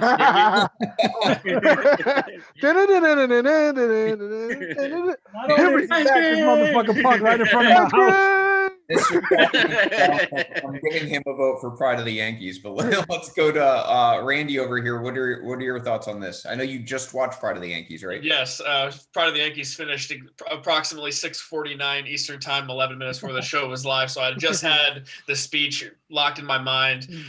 Lou Gehrig's story is incredible. When you're a Yankee fan, you hear that speech as a young child. They play it all of the time when you're watching Yes Network or at Yankee Stadium. It is as iconic of a speech as you can get from an athlete. So I have a hard time picking against Pride of the Yankees because a few things. When you have a black and white movie, it's hard for me to stay interested in it. And maybe it's just because I'm a millennial and I have a short attention span. I don't know. But I don't do well with black and white movies in general. And the other thing, Babe Ruth plays himself in this movie. I typically go against the Babe Ruth cult thing in this movie. Man does everything, Randy. But he played himself, and I thought that was really cool that you had his aspect on his, and I think that probably influenced like the accuracy of the movie and how Lou battled with his struggles and his wife and everything. So I got to go with Pride of the Yankees here. As a Yankee fan, I think that you'd have to take away my pinstripe card if I didn't go with Pride of the Yankees here. Well, there you go. Rob, what do you think? Yeah, prior to the Yankees, it's just simple. I'm a Yankee fan, and that was it. Certain comments are not going to like that one. Yeah, I will say this, the comment section's a dead split right now from what I can count. It's shit like that Joey and Tara do shit like they do and say what they say. Yeah. No, but I did see 8 Men Out, and yeah, it was. I mean, it was okay, but again, it could have been done better. Yeah, prior to the Yankees, I mean, you could just, Lou Gehrig was one of the best Yankees of all time. I mean, it's sad that they named the disease after him. It's crazy, but still, it's like when he played, he was one of the best in the game. Shout out to Merle from Walking Dead. I said that last week. Again, in 8 Men Out. That's a nice little spot for him. Henry, why don't you bring it home with this matchup? I think you guys are completely underrating 8 Men Out. Now, it's good. Here's my problem. It's good. It had the story there. The problem was, like you guys alluded to, the actual execution of it wasn't as good as it could have and should have been. You take the Yankee fandom out, and Pride of the Yankees in itself is a hell of a story and was done tremendously to match that story. And I think when you match them up, that's what it comes down to. Pride of the Yankees, both of them great stories. Pride of the Yankees was just far better executed than 8 Men Out for me. And forget about the Gehrig thing, because if you didn't know anything about Gehrig, you watched this movie, you were like, holy shit, that's insane that he dealt with all of that, gave that speech, and we know what that speech means to this day. So it's pretty simple for me. Well, Henry, it's going to be 50 degrees in New York tomorrow, so you better hop on Mr. Softy before it goes away. That's when it's supposed to come out. It's going to be 60. This motherfucker is in front of my house. Oh. Can you spot me $6? Can you give me a milkshake with sprinkles, please? Let me get a chocolate cone with sprinkles. Funny story. Funny story. The last couple summers, my kids have just run up Mr. Softy Bill so much that the driver literally pulls up to the driveway and waits 5 minutes because he knows my kids will run downstairs, and it doesn't fail. This shit was 5 days a week. Mr. Softy is the goat of ice cream trucks. It is. Yep. It is. That's our groundhog for spring in New York. That's our groundhog. Once you hear that mean spring's here. Yeah. All right, let's move on here. Pride of the Yankees is moving forward, it looks like. Pride of the Yankees moving forward. The fan vote in this case didn't anyway. No, Jake, it wasn't scripted. So can we pull up the bracket so we see the update here? My fault. I thought I did that. The next one's gonna be. I'm pulling a Rob because I love both movies. There we go. Now we're gonna finish the Sweet 16 here, and that's gonna be Moneyball versus Bull Durham. Another, nothing major going on there. Moneyball 6th overall, 86 by fans, 94 by critics. It was very praised by critics. Going up against Bull Durham, which was no slouch of its own, had an 82 by fans. Number 11 overall. So we've got Jacob. You'll appreciate this. It's a 6 versus 11 matchup in a bracket. We'll see if the upset happens or not. Let's start it off here. Randy, we'll go back to you here. Moneyball versus Bull Durham. You were like 1 year old when Moneyball happened, so I know you don't have the same opinion that we do as far as that goes. But what are your thoughts on this matchup? Something's not right there with the timeline of the world, but anyway, look, Moneyball is like different than any other baseball movie on here, and I think it's unique in that aspect that you really learn about a lot of the behind the scenes stuff that if you're a casual baseball fan, you basically have no idea about, right? And I think that's what's cool about the A's story. There's major flaws in this movie because, as you pointed out last week, Vince, they didn't mention the big three in the rotation, which was Mulder, Zito, and Hudson, I believe. And ultimately, it didn't work. I love like that analytics is a thing, and like everyone uses it now. And Moneyball probably changed a lot of that. But the A's never won anything. They never even made it to a World Series with this. So that's like my biggest issue with all of it. It's very much romanticized as if this was a cheap way to win, and they can let Jason Giambi and Johnny Damon go and fill in this minor league guy who played first base that the manager was like, this guy sucks. I don't want to play him. Why do I have to play him? I think Brad Pitt was great in this movie, despite I don't think he looks anything like Billy Bean at all. You guys probably have a different opinion there, but I actually really like this movie in general. But Bull Durham is a classic, and Kevin Costner does it again with the baseball movies. Bull Durham, one of my favorite baseball movies of all time. I have to vote for Bull Durham. All right, we got one on the board for Bull Durham. Rob, you have thoughts? Moneyball again was a great movie. I mean, I really liked how it was very consistent to me. From what they were for what the story for me. It, the only good thing that came out of it though was the 20-game winning streak that they did during that year. They missed out on they lost in the playoffs, I believe, and then and Billy Bean got They offered with lost the the Yankees in the playoffs. yeah, they lost. Uh-huh. Yeah, they lost to us. Yeah, so What else is new? I mean, there was the play, Derek Jeter play. You know, Randy. Trash. Overrated. The goat. But yeah, Bull Durham is. I mean, I've seen out of all the baseball movies besides Major League, Bull Durham I've seen the most times. I love that movie. I even looked up trivia about that movie. The director of the movie actually played minor league baseball, and it was based off his experience. I did not know that. The whole thing with with the whole love interest part, what I guess that was put in, or I don't know, it might have happened, but it was an all around good movie because it was funny. You actually learned about the game, and that was the first time that I ever heard someone say, you know, have you ever been to the show? And the show was the majors, and that was the first time I've ever heard that phrase. And now every time I played Major League Baseball, the show, I always think of that movie, Bull Durham. And of course, Kevin Costner, like that was his first baseball movie that he did. Next was Field of Dreams, and then after that, For the Love of the Game. And yeah, the first baseball movie he ever starred in was his best one by far. Let's go to Jake. We'll slide it over to you. What are your thoughts? Moneyball was great. I was so big on that. Was like my favorite pitching staff with Zito, Mulder, and Hudson. They all had their different styles. This is when, Mulder threw 95, Hudson threw 95, 96. Zito with that 12-6. That's one of my favorite. I met him a few times. That dude is awesome.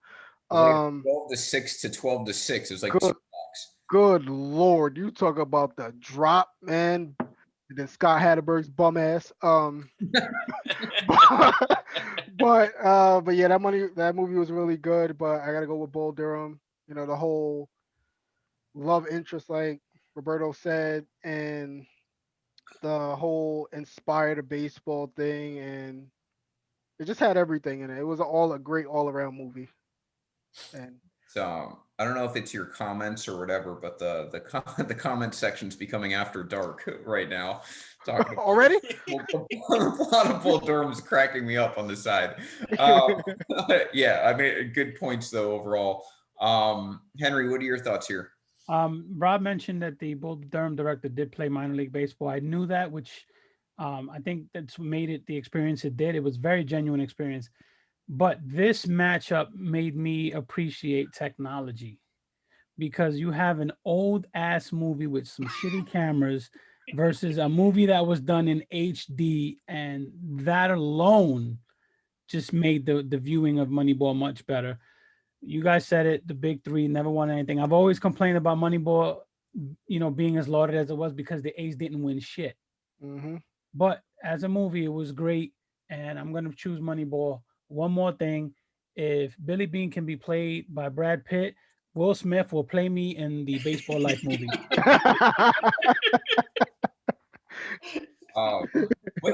Sorry, raise your hands if you voted for Moneyball.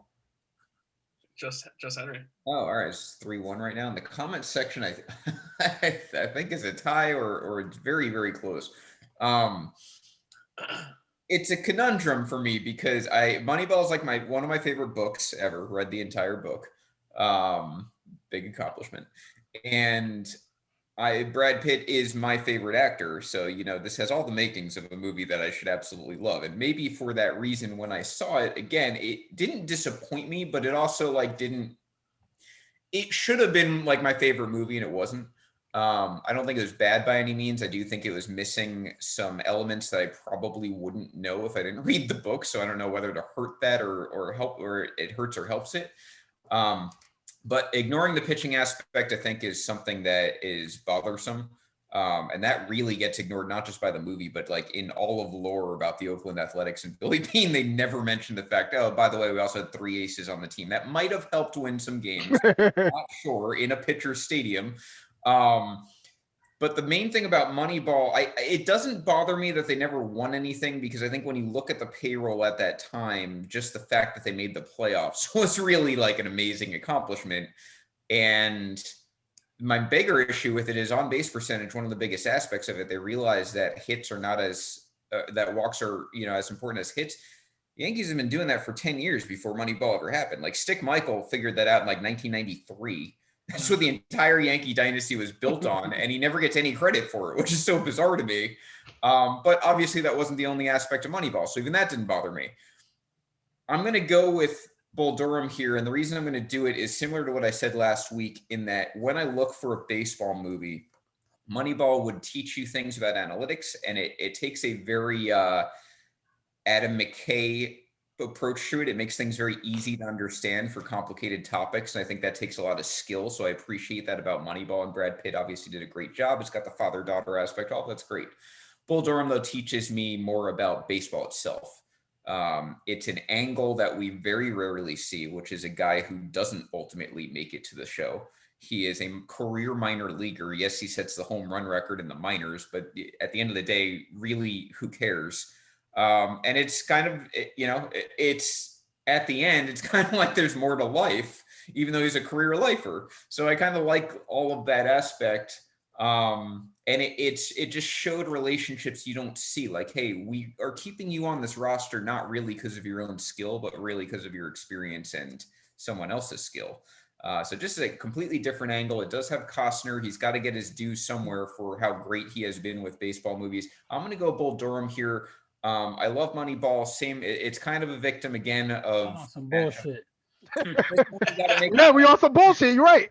I want to add something about Kevin Costner. I really do hope that, because I know they're gonna do the Field of Dreams game this year, this season. I really do hope that he's there, because I'm looking forward to him coming. Yeah, he has to be. Yeah, he has to be there. I mean, because he not only, he's great as a baseball player, as an actor playing in a baseball movie, but he's really smart when it comes to the game. He knows the game a lot. I mean, he's really good.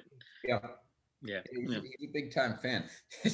Tim St. Clair, I think, with the hottest take of all, though, he said that Bull Durham's unwatchable once Nuke gets called up to the show after the pool hall fight. Time to go check out the fridge. Those are hard. Wow. Unfortunately for you, Tim, Bull Durham's moving on. So it's Tim is right, though. Moving into the Elite Eight, you can save your hate for the next matchup. At this point, now in the Elite Eight, every single matchup's just like a pick your poison, for lack of a better term, because these are 8 really, really, really good movies. And we have the protest vote. So we'll flip it back. Spotted that. Can you scroll up a little bit? I think we're missing. Yeah, there we go. There we go. So we'll go back now. Elite Eight starting here. For the love of the game, going right back here to Costner against 42. So now, for those of you just tuning in or tuning in late, we are now in the Elite Eight. This is kicking it off. For the love of the game against 42. For the love of the game, a 16 seed, and 42 an 8 seed. So we've got some upsets that have taken place in this bracket. Let's restart the wheel here. We already talked about both of these movies in this show, but let's go back here. Jake, why don't you start us off here in this matchup? 42.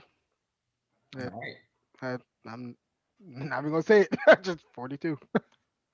I actually feel stronger about 42 in this matchup than I did in the last matchup. I was like ready to knock it out. And that's only because For the Love of the Game is, again, it's got that Costner trademark, right? Like it breathes baseball. It teaches you baseball. It's really good about baseball. But now I have to go back and stick to my guns last time when I had criticism of 42 and say 42, I think, is the better movie. So again, bracket quirk. I'll switch my vote now. Now I'm going to go with 42 in this one. So to get my vote, Henry, let's go over to you. if something's gonna upset 42, it better move on to the round after that. I Mhm. mean, sorry, upset Major League. It's moving on. So I'm going with 42 here. You know my stance here. There we go. That's 3. Randy? For the Love of the Game has a great line from Vin Scully after Chapel throws his perfect game, where he says, "The cathedral now belongs to the chapel." That always stuck with me as a great line. But it's not enough to overcome the Jackie Robinson story. I'm going to go with 42. And Henry, you probably more than anyone else will know this. We're all in a part of other groups before these wonderful life groups. They were named after For the Love of the Game, but they were replaced with the name of the sport that group represented. So in protest of those shit-ass groups, I am voting for 42. My man. Free Henry. That is I will never die. Yeah, all right, so I very quickly 42 gaining momentum on For the Love of the Game there. Rob, you agree? Yeah, I agree. 42. Wakanda forever. Yeah, I gotta 42. tell you, on Jackie paper, Robinson's not African, man. I don't care. That's the Chadwick Boseman, man. You gotta Yeah. give him love, man. It's just, it's so sad that he's gone. That, I mean, wow. I mean, he could have been in such he had a very bright future ahead of him. His And performance was definitely good in this. yeah, it was. Yeah. yeah, it was a good performance. Yeah, I mean, For the Love of the Game, like I said, it just good movie, not great. And at this point, we're looking for great. And though I don't think 42 is a great movie, I do think it had a great influence and has a great story. So for that reason, it would get the tiebreaker for me. So 42, moving on, that was easy. That is your first Final Four team. Now we're in the real big spot. And with that in mind, we have Sandlot versus Soul of the Game. Yeah. For me, this is very, very, very, very obvious, but let's kick it to someone who may feel less strongly. Randy, we'll go back to you. What are your thoughts on this one?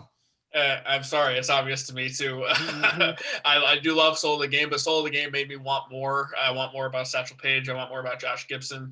The Sandlot to me is a damn near perfect baseball movie that gets me all in the feels every time I watch it. So I have to go The Sandlot here. You know what I remembered too, once we were talking about the nostalgia of Sandlot, they did the s'mores too. Like, Yep. I mean, they just thought of everything about childhood to put into this movie. More what?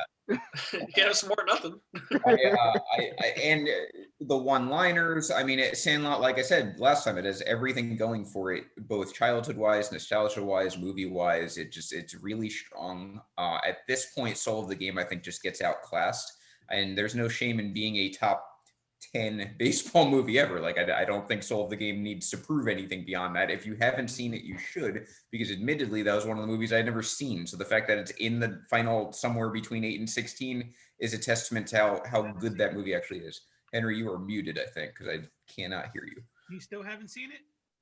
I hadn't seen it until I have now, but I hadn't before. Okay. Anyway, I'm going with Sandlot. I think that's a very easy call. They're just two different tiers of movies to me.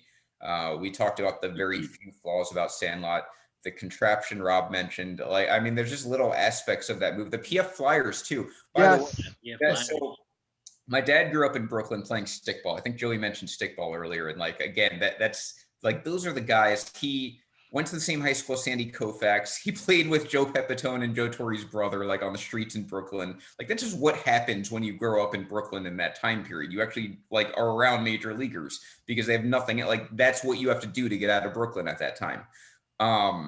PF Flyers were a big deal in that time period. So the fact that they have an homage to that is like, that's just a brilliant stroke of movie making.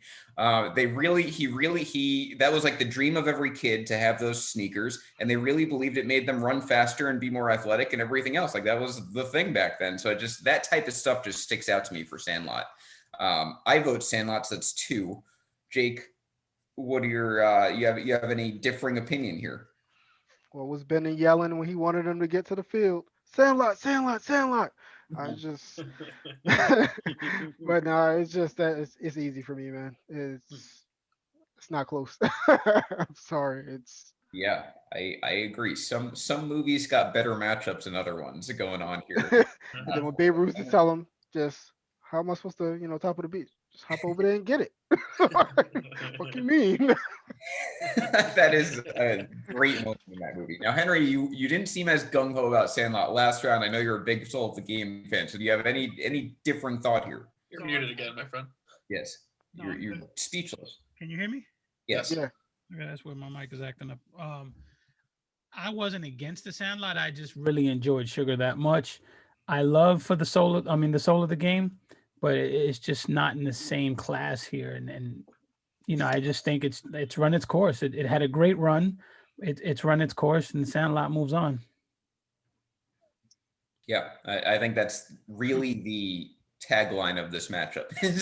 Like in a nutshell, that's really what it comes down to. Rob, did you have any finishing thoughts here? Yeah. I mean, it's probably me or just anybody. You had that one crush back in the day. Well, Was her name growing up. Wendy for you, Rob? Yeah, a little bit. Yeah, that one crush back in the day. No, let me finish. Wait, before you continue, let me remind you that Wendy is in the other room, and the kitchen is not that far with I her. know. I know. I know. But it's so funny because I was gonna actually mention Wendy, but this Wendy is different. Wendy Peppercorn. That's the Sandlot. You always had that one person that one crush that one summer and that was that one. To me, it was. That's a nice fix. That's a nice fix. Yeah. And it's so funny because she happens to be named Wendy too. So it's crazy. Did you have that shit-eating grin on your face when she kissed you for the first time? No, she's not here. Looks shit. Looks like a dad. Oh shit! We have a Wendy. There it is. There's a squid's face right there. Yo, it's this face. Oh, Honey, I love you. Because I was curious. It was so funny because all I heard was like big footsteps coming out. I was like, oh shit. It's called the Big on the podcast. Oh shit! You trying to die, huh? So Marley Eve Shelton played Wendy Peppercorn. Yep. Apparently, she still looks the same. That's crazy. Apparently she's in a Scream movie coming out in 2022. So she's. No, ain't nobody watching that shit. I haven't seen her in much. Looking through here, she's had some roles, but I think that might have been the highlight of her acting career. She's aged very nicely. Yeah, for real. Wow. Fastball. So anyway, moving on. Sandlot, moving on. We'll get to Wendy Peppercorn here in the final four. Maybe we'll have to have a Women of Baseball Movies bracket one day. Let's see the bracket updated here because I think now we have Sandlot versus 42 is half of our final four. Yep. So Sandlot moving on. This is bullshit. You have like a subliminal matchup with Soul of the Game over there. What happened? I said, do you like subliminally have Soul of the Game? Shit. Maybe that's what I really wanted to happen. Yeah, Henry's inner monologue coming out. So move over to the other side, and you guys can rest easy. We have a gimme here, and that's 61 versus League of Their Own, which is no one said it was going to be easy at this point. Now you have, this is the top of the mountain for me. I don't have words yet. I want to start with Jake because you don't have invested interest in 61. I damn sure don't, my brother. I'm going at this point forward, really from like the last two rounds, I've separated my Yankee fandom from my opinions on movies. But I want to start with you, who didn't start with Yankee fandom. What are your thoughts on 61 versus? I love 61, like I said, but I'm going with a League of Their Own. It was just what it meant, It's like Roberto said, during World War II, nothing else. All the players were gone. The women stepped up. It was more than baseball. It was about baseball, but it was more than that. How we say more than the game when we talk about basketball. Shout out to my guy Leon. But that's basically it, man. They stepped up. They showed that they had game and they can do it just as well as the men. And you got to respect that. And that movie I can watch over and over every time it comes on. It's funny when you consider a bracket format, right? Because if we just like had overall voting, I think that this might play out differently, even though I do think cream rises to the top and this will have the greatest baseball movie when all said and done. But League of Their Own was getting dragged in the comment section last round going up against and now it's like unanimously getting picked over 61.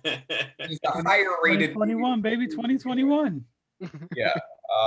Can't imagine why that is. But I actually agree with the comment section. I agree with you, Jacob. I think that A League of Their Own is the better movie.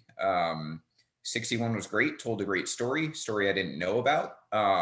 In terms of, we were taught as Yankee fans, as baseball fans, Mantle and Maris hated each other.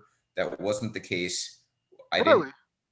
Yeah, they were, I wouldn't say they were best friends, but they had like a mutual respect for each other going on in that locker room. And we were always taught like they didn't like each other. Yeah. And that home run chase was supposed to be contentious, and it wasn't. And Maris is a very, like Randy mentioned last time, Maris is a very misunderstood player in baseball history and in Yankee history. And the Yankees, as they often do, milk the shit out of his accomplishments, probably without ever giving him his proper due, although he is in Monument Park now, so at least that is good. Who isn't? But that was my takeaway. That was my takeaway from 61, is that it taught me a part of Yankee world that I didn't know, which was cool, and it was a really neat story. But A League of Their Own really teaches you about life, like even right down to the sibling relationship. That was actually contentious in the movie. The ending is just so epic. I can't think off the top of my head of a better ending to a baseball movie than how that movie ends. Like that stuck with me for years after seeing that. Like that's one of those things you think back on that ending and you just like, you remember it fondly forever. A League of Their Own to me is the better story. It's the better movie. I think it grasps a wider aspect of baseball and a wider audience. So that gets my vote. Who wants to go next? Corey's still mad about Field of Dreams. Who? God damn. Corey's still mad about Field of Dreams. He came around on A League of Their Own, though. See, as we get closer to the end, I think Corey's opinions are starting to become more of the majority here. So I mean, 61 great movie, League of Their Own better movie. I think it's just that simple for me, and I'm gonna go with League of Their Own here. So League of Their Own. If you guys never been to Cooperstown, they have a great section of that what the women's league was going. The whole history of the teams and everything, and they have a good little area about showing the history of when the league was going on. It's great. Definitely pissed me off, man. I haven't gone to Cooperstown yet, and this is the closest I've ever been to it. Bro, you live like a half hour away. I know. That's the craziest thing about it. I will be when they. You're closer than I am, and I haven't. You're closer than me. It's crazy. I know. I gotta get up there. We had a trip planned this summer, but they can't. For those who don't know, we had a trip to go see the Derek Jeter inauguration. So but they canceled it. Involved people sleeping in air mattresses in my apartment. Well, Taylor was going to sleep on the air mattress. I was sleeping on the air mattress. Randy living in New Canada have no excuse not to go to Cooperstown. Anyway, I'll just give you my quick thoughts. Now that I know A League of Their Own is moving on, I'm not going to go in depth in that. I'll save that for the final four. I'll just say about 61, it's a great movie if you're a Yankees fan. And I know it's a large group of people in the world that are Yankee fans, but also people hate the Yankees. So it's a good enough movie for if you hate the Yankees, you can still enjoy it. But when you're a Yankee fan, it teaches you so much about history that you don't know. Because I knew Roger Maris, like I knew his number 9 was in Monument Park and retired by the Yankees, and he was in Monument Park. But you would have thought he's like a Hall of Famer, like one of the greatest players ever, and it's just not the case with him. And I never knew that until I watched that movie. He really had a great run for a few years, but I didn't know a ton about the guy. So it's really great in that aspect. And I went to Marist College in Poughkeepsie, New York, and Marist was always cool because I always thought that sounded like my college. So, like always, you've gone one step too far. Look, habitual line stepper. Did you think I wasn't going to mention the Red Foxes on the show? You're wrong. I mean, that's what's up though. Fuck Rick Smith though. Excuse me. Yeah. Look, okay. Hey, I got my little Rick Smith bobblehead here for you. My little Break that shit. It's already broken. There was supposed to be a basketball right here. That is the whitest bobblehead I've ever seen. Tight ass shorts. Rick Smiths and you just destroying my alma mater, Quinnipiac back-to-back games, which just has the worst basketball program ever, by the way. It's a different conversation. I have had just about enough of I mean, but Vince, they take great polls. They do, yeah. True. They those are not fake news polls. I worked for them at one point in my life. Really well done. Great scientific method there. But anyway, great scientific method here, and that is that 61 has gone down. If you are not a Yankee fan, you've got one more mission left, and that is this next matchup. Pride of the Yankees still kicking. When we began here, we had 4 movies about the Yankees, 3 in favor of them. Pride of the Yankees, the last one standing at this point, as 42 set to face Sandlot. A League of Their Own is facing this winner, and that is Pride of the Yankees against Bull Durham. This is bullshit. So we'll start with you, Henry, for your creativity here. Why don't you give us your thoughts on Pride of the Yankees versus Bull Durham? I'm going to keep it short and sweet. Pride of the Yankees moving forward. Garrick's story is better than Bull Durham's story. Bull Durham shouldn't have beat Moneyball to begin with. God damn it! Pride of the Yankees. I'm gathering the comments still, so we'll keep moving on. Let's go to you, Jake. What are your thoughts? I gotta go with Pride of the Yankees, man. You Wow. can't. I'm not gonna. I'm gonna let y'all live another day. Flowing through you now. I know it's. I mean that. All his fans in his Met chat are disowning him right now. He's gonna go. No, trust me. I'm gonna give him. Listen, I am giving him. I was gonna outlast you. I'm giving him life. Jake. But I'm gonna take that shit away next time. I'm taking. But I gotta give it to him. No, it was. Come on, let's be real. Pride of the Yankees. It was a good movie. You know the show's recorded, right? You know we gotta go right back to this, right? I mean, you go back. You can take a picture, play it again. I don't give a fuck. Once we call Sean Flannery on his terrible takes about the Yankees this year, we're playing this soundbite to just drive it home. In our little Mets scene. Come on, I don't hate. To his credit, Jacob's being fair. Yeah, a lot of Met fans be hating just to hate. Jacob's being fair. Plus, I don't hate the Yankees. I have no hate for the Yankees. I know, Unless they play the Mets. Some other people say it, but they practice other shit in real life. It ain't that serious. Mets. We got all annoying fan bases. Y'all just happen to win. Honestly, I want to be where y'all. I ain't ever gonna see like 27 or even 5 in my lifetime. But Lord, give me one. Please, yeah. And y'all gonna have to block my ass because I ain't stopping.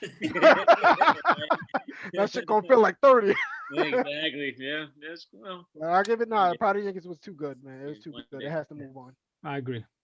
Randy, again, fresh on your mind, Pride of the Yankees? Yeah, this is honestly tougher than it should be because I'm really trying to toe the fair line here.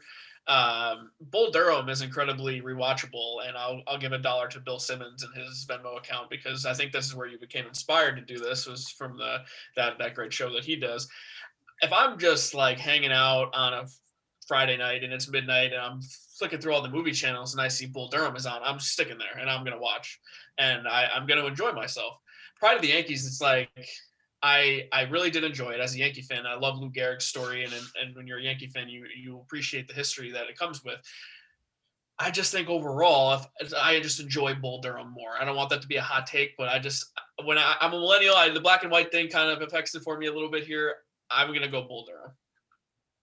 Rob, you agree? Too busy getting yelled at. All I saw was when to give me the side eye right here. Still to this. Just give it back. Take Jake's chat, I think. This one, I would have to go with Pride of the Yankees. That's it. That's all I gotta say about that. It's just Pride of the Yankees for me. So we have 3-1 right now. Yep. 3-1. If you include the fans, you're getting Bull Durham 3-2. So that, well, either way, I actually see. I agree with Randy's opinion that I think that Bull Durham is the more rewatchable movie. It's a more enjoyable movie. My problem is that I've killed for less in this bracket. There are many rewatchable movies I enjoyed more than the other one that I've taken down already. Pride of the Yankees is really well made. It's old, and I get that, but I was the original one stumping for It Happens Every Spring. So the black and white thing, Look, you guys were having fun sleepovers growing up. My dad was forcing me to watch old historical movies that were in black and white. So that stuff just doesn't have an effect on me. But I do think Pride of the Yankees is a better movie, which again is so funny to me because 2 or 3 rounds ago, I probably could have eliminated Pride of the Yankees if it faced a better movie. But at this point, Bull Durham's good. It's rewatchable. It just, as far as being a movie, is not as strong to me as Pride of the Yankees. Pride of the Yankees also has stood the test of time. Corey's having an aneurysm at work. He's very upset. I mean, yeah. So did we say everybody's feet or something? Everybody's feet at CBS is about to get cut off right now. 4-2. That's going to move Pride of the Yankees on. And if you disagree, you can all blame Jacob. So there you go. It works for me. I mean, he's already been excommunicated by the Met fans. So Jessica giving me a backhanded compliment in the comments. I don't know how to take that. But I'm going to choose to take it as a compliment that defines or explains a lot. So now we're in the final 4 here. And let's stick to this side of the bracket because I have a feeling that there's going to be fireworks on the other side. We're going to stick with A League of Their Own against Pride of the Yankees. And this is, if you thought that I was being biased last round, now you can drop that because for me, it is 100% A League of Their Own when it comes to these 2 matchups because A League of Their Own has something going for it where it's rewatchable. It's a great movie. It's more modern, which if that matters to you, great. And I think it just has... Let me back up a second. Lou Gehrig, again, one of the greatest stories. I don't have a big connection to him. Obviously, never saw him play. He played with Babe Ruth, so he probably wasn't even the most popular player on his own team. Doesn't have as much lore. But when you really, really get down to Lou Gehrig's story as a human being, it's incredible. It's an incredible story. It has a very tragically sad ending, but that tragic, sad ending really defined him as a person because of the way he handled it. So that is kind of my sign off on Pride of the Yankees because I think A League of Their Own is it's a better movie. It's again a movie I didn't expect to be for me in the championship, but here we are. It goes up against Pride of the Yankees. It's going to take it out. I mean, this is really, really, I implore you, if you have not seen A League of Their Own in a long time, to go back and watch it because I think you're going to like it even more than you used to. And for me, it deserves to be there over Pride of the Yankees. So I'm going with League of Their Own. We can move it right over to you, Henry. You're next to me on the panel from my view. So we'll go to you. What are your thoughts here? Today, Pride of the Yankees consider itself the luckiest movie on the face of the earth that it's made it this far. Yeah. A League of Their Own. Let's keep it moving. Yeah, I agree. Yeah, Jacob, we'll go to you. You can redeem yourself with a very easy opinion here. Layup. Pat, I am going with. I'm sorry, Met fans. I got to do this. No way. I am going with. Nah, fuck you, crazy. I'm hitting them with the DNA. Get them the fuck out of here. League of Their Own is. Oh, Joey said it's too late. You've been deleted. He'll be happy to know that. I'll be back. Yeah. Yeah. I mean, I have a sense it might be a clean sweep, although you never know with Rob when it comes to the Yankees. So let's go. Pride of the Yankees versus League of Their Own. Rob, do you feel differently, even though it doesn't matter because League of Their Own's moving on? Yeah, no, not at all. League of Their Own is it's the most memorable movie. It's really, really good as far as I'm concerned. Yeah, that's League of Their Own moves on to the final. All right. There we go. Let's bring up the bracket again. Moving right along. We have a champion insert, and that is the League of Their Own. And it's going up against this matchup. So everyone grab Henry's boxing gloves. We have 42 against the Sandlot. Which I'm gonna reserve myself. I'll take it. Let me get this one. Yeah, you go first, Jake. What are your? I will take it. Yeah, because the black guy goes for 42. I see. What That's right. Yeah. God damn. Keep it locked. I love you, Jackie. You know the deal. Appreciate everything you've done for the game. But the Sandlot, it will always hold a special place in my heart forever.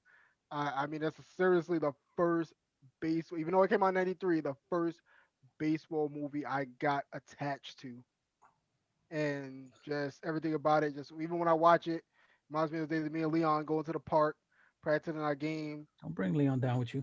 I know, yeah, hell yeah, I'm bringing him down with me. Damn right.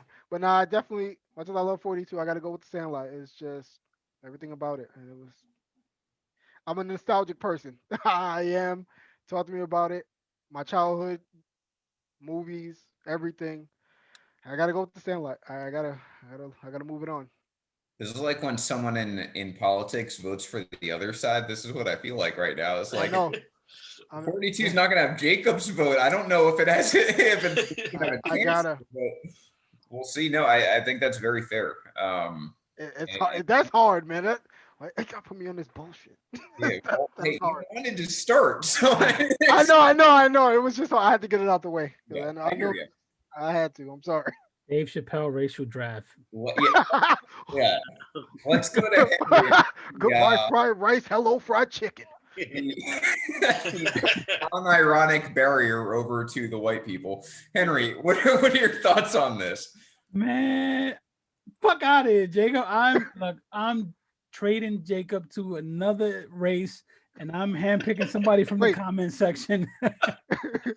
Look, man, I'm sorry. I'm not going against 42 here. You bugging. I love the Sandlot. I know everyone's going to choose the Sandlot, but 42, what it meant, I'm sorry. I can't go against it. I just can't. That's fair, man. At least not here. 1-1.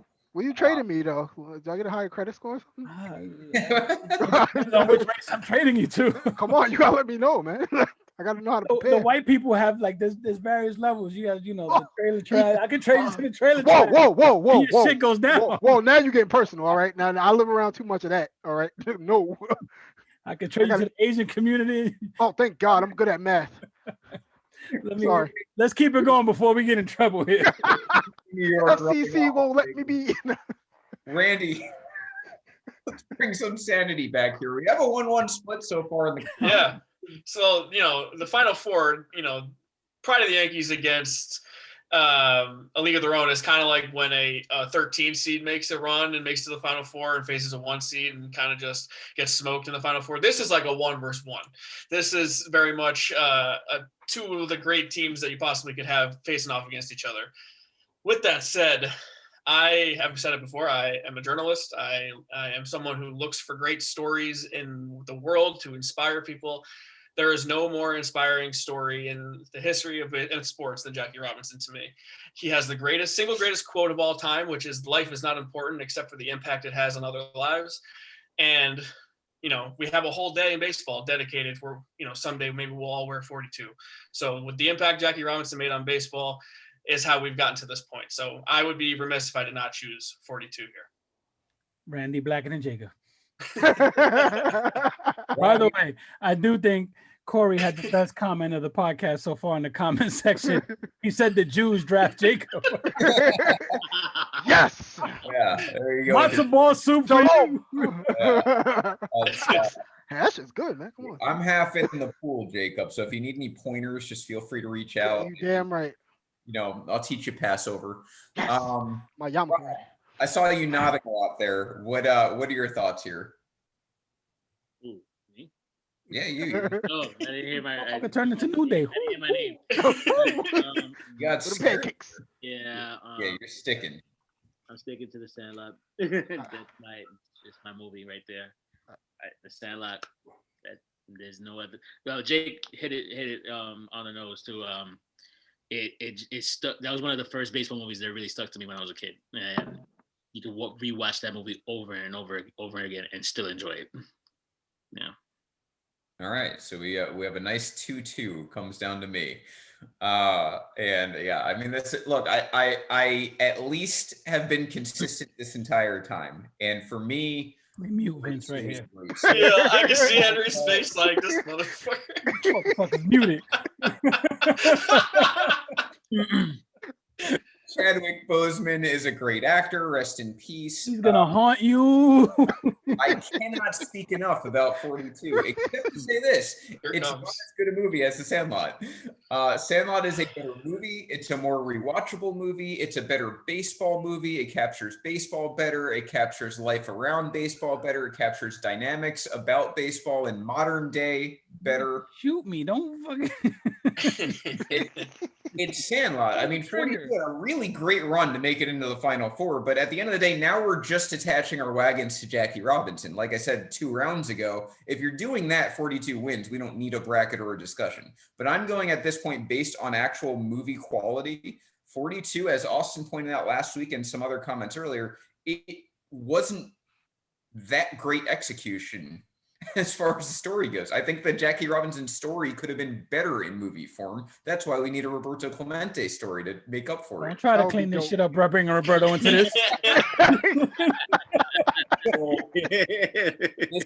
We do need that movie, though. We need the movie, but you ain't cleaning this shit up using Roberto's name, goddamn. I should have worn the shirt just to bring it completely home. But this is where it ends for 42. Close vote. It's a top 5 baseball movie ever. Jackie Robinson's a top 1 baseball story ever. But when you combine the two, I'm taking Sandlot because that is the movie that anyone who's ever existed can enjoy baseball. And in this day and age with Rob Manfred as commissioner, that's hard to do. There's not a lot of people enjoying baseball, it seems, right now, except diehard baseball fans. Sandlot still has that magic 30 years later. So. I just got to say, Joey, you cannot tell me to let nostalgia go because a lot of my Met fans be going back to 2015 like we give a fuck about that. I don't give a good goddamn about no 2015. We fucking lost. I hate when, Jacob, remember we had that? Motherfucker, we lost. I don't give a damn. I don't give a good goddamn. Wait. I think this is a really, really good time to bring up that wild card banner. That's no. I was just going to say. Cut this shit off. I just saved the picture on my phone again.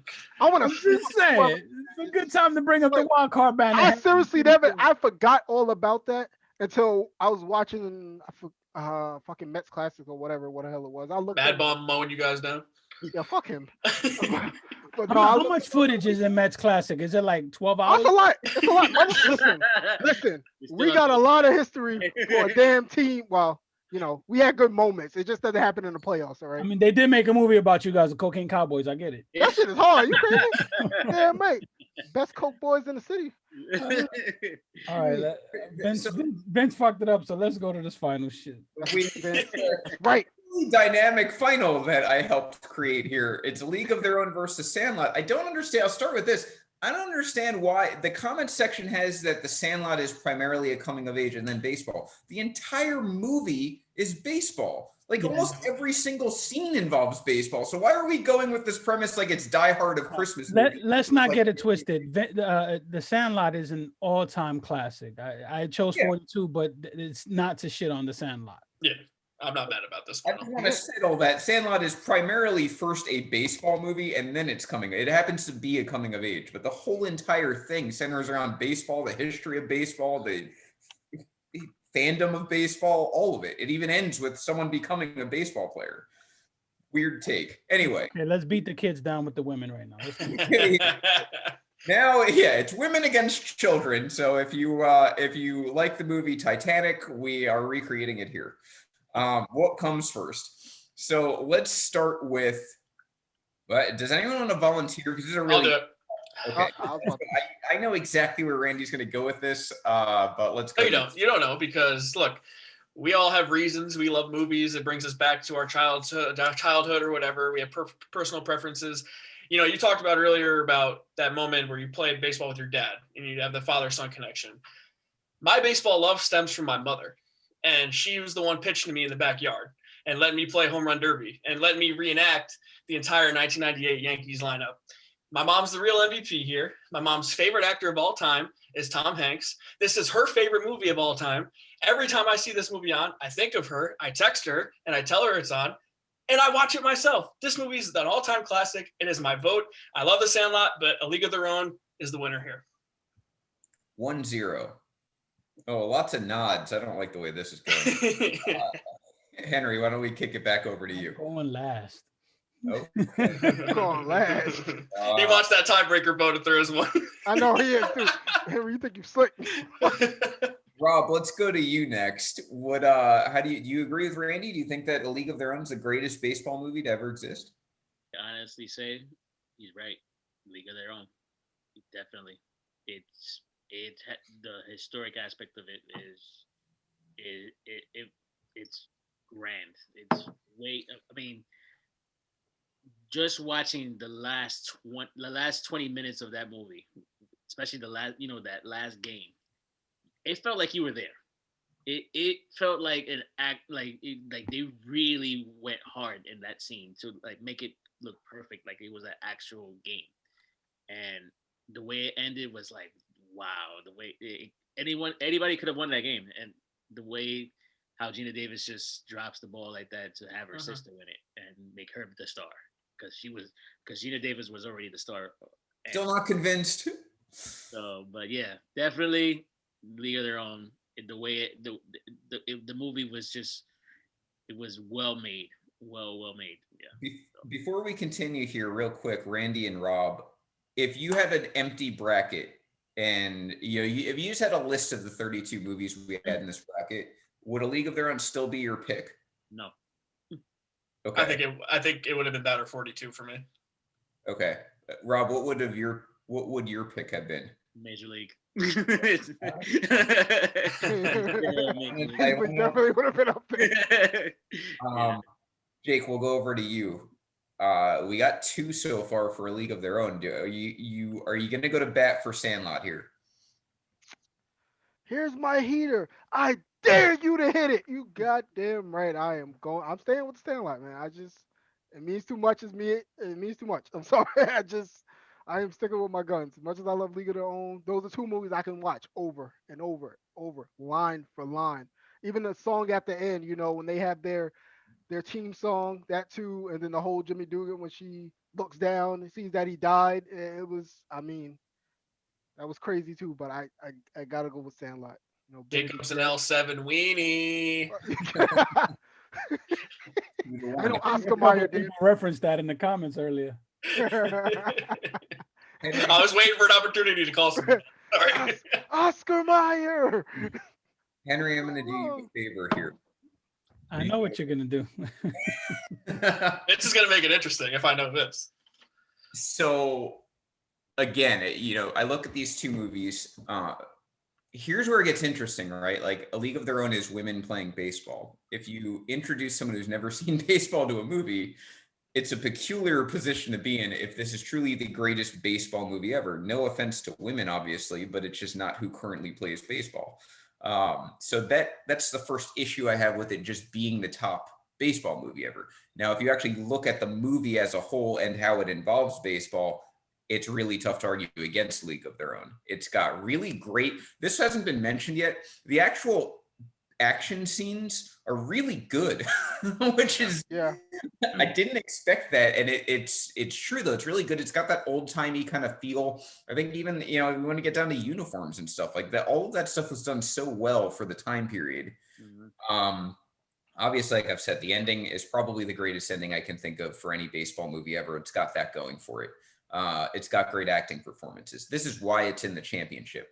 But I look at Sandlot and I think it's a testament to Sandlot that we haven't even covered. Like, there's probably 5 to 10 more iconic scenes in that movie we haven't even mentioned, because almost every part of that movie, there's something that involves baseball that is something that you still remember 25 years later, or whenever the last time is you watch the movie. Like Henry and Jake said earlier, they watch this movie with their kids and their kids love it. It's generational.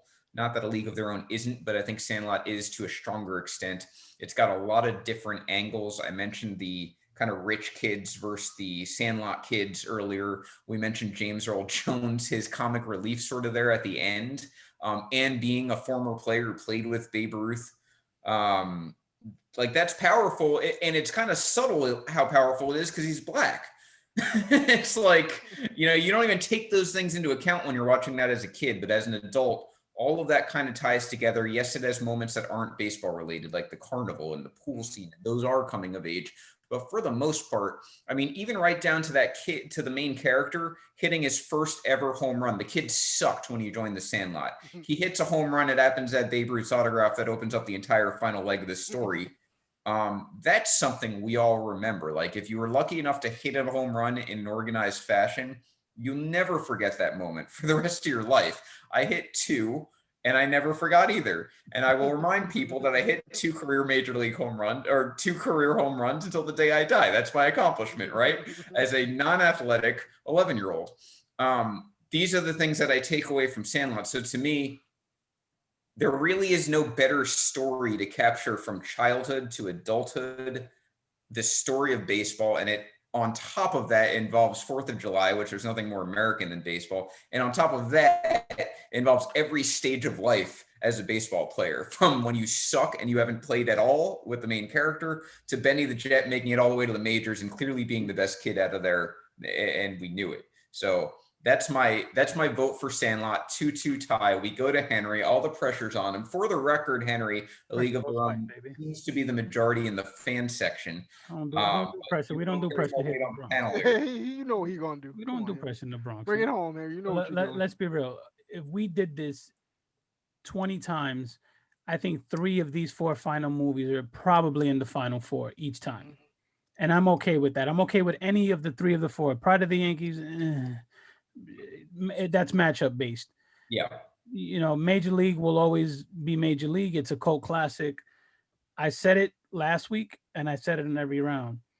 A League of Their Own is a perfect movie. And we did this going into it as a baseball movie.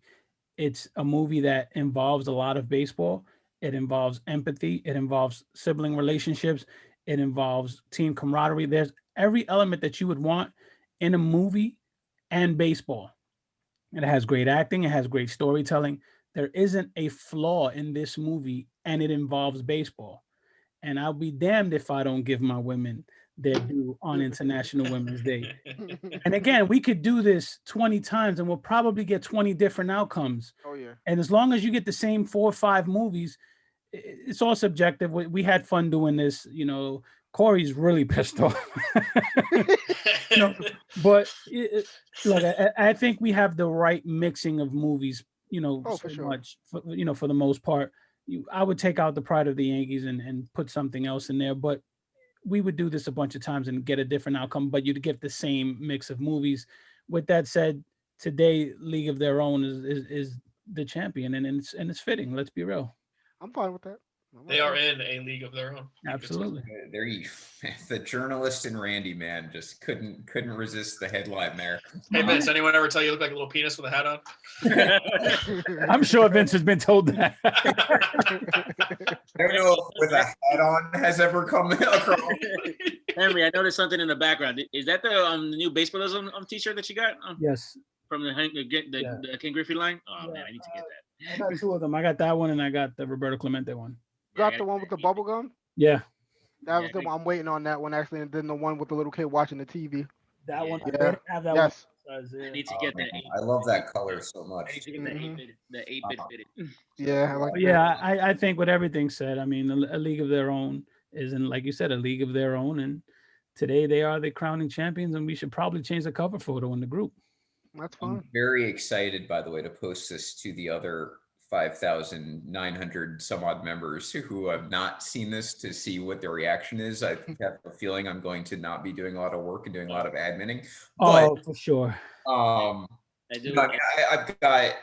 I think you're right, Henry. If you no bracket, you just took 5 movies, it would be really hard for me not to have a League of Their Own somewhere in that top 5.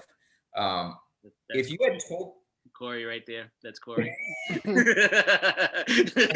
If you told me Sandlot was going to be in the championship, I probably would have believed you less, just because I expected there'd be some sort of Titan, like real serious baseball movie that would have taken it out earlier, and that didn't happen.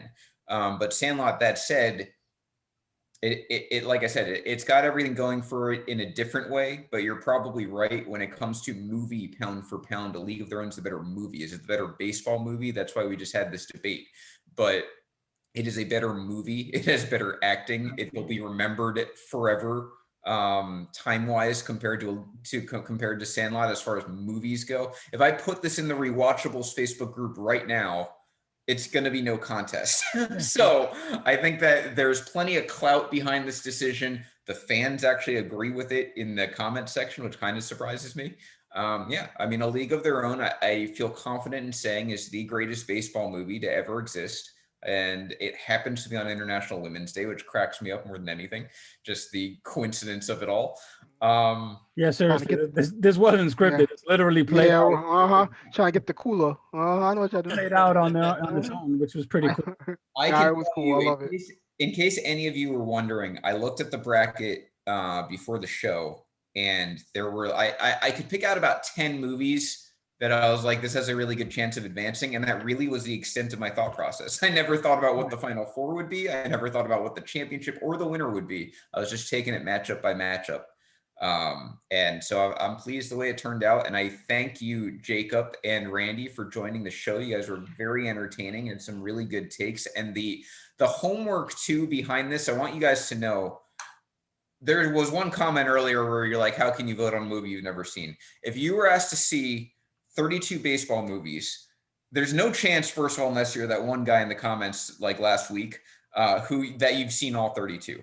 So it really comes down to there's probably 5 to 10 of these movies that I guarantee you no one saw that you had to watch for this. The amount of work that went into this exercise, kudos to last week's guests, Ricky and Austin, and kudos to you, Randy and Jacob, for preparing yourselves for this. Rob and Henry, obviously, as well. Yeah, if they knew what went on in the chat with all the back and forth for every movie, I mean, forget it. Yeah, we took this very seriously, and I'm glad we did this. This was a lot of fun.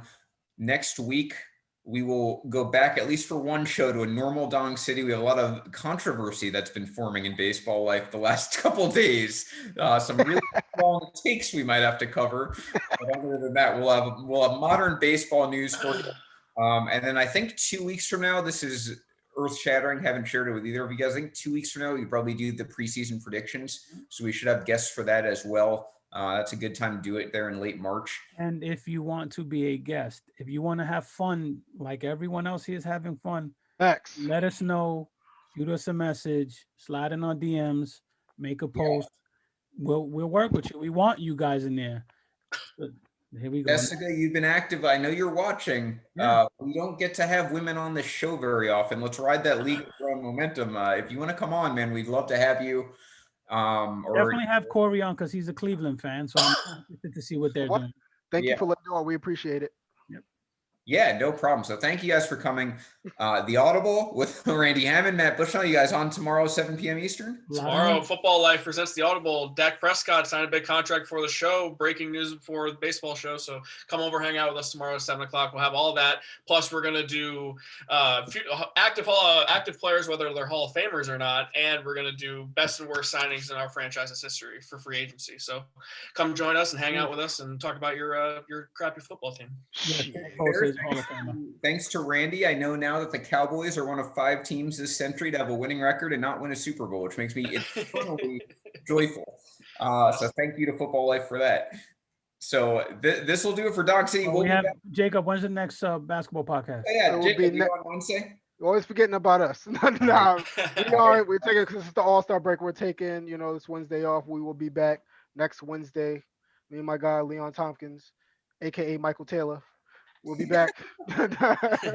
and I do know we have Corey and Jason doing the work shoot Thursday. They will talk about the epic failure, the finale of AEW. Epic failure ending that just surprised a wonderful match. But I'm sure those guys will talk about it on Thursday on the Work Shoot Wrestling podcast. I know so much about wrestling. AEW makes me want cream soda. That's the extent of my knowledge there. But yes, join them on Thursday. So those are your podcast lineups. If you didn't know, thank you for joining again. It looks like we had some pretty good participation tonight. Absolutely. We'll be back next Monday, 7 p.m. This has been Dong City. Everyone have a great night. Dong City, bitches. Found it forever.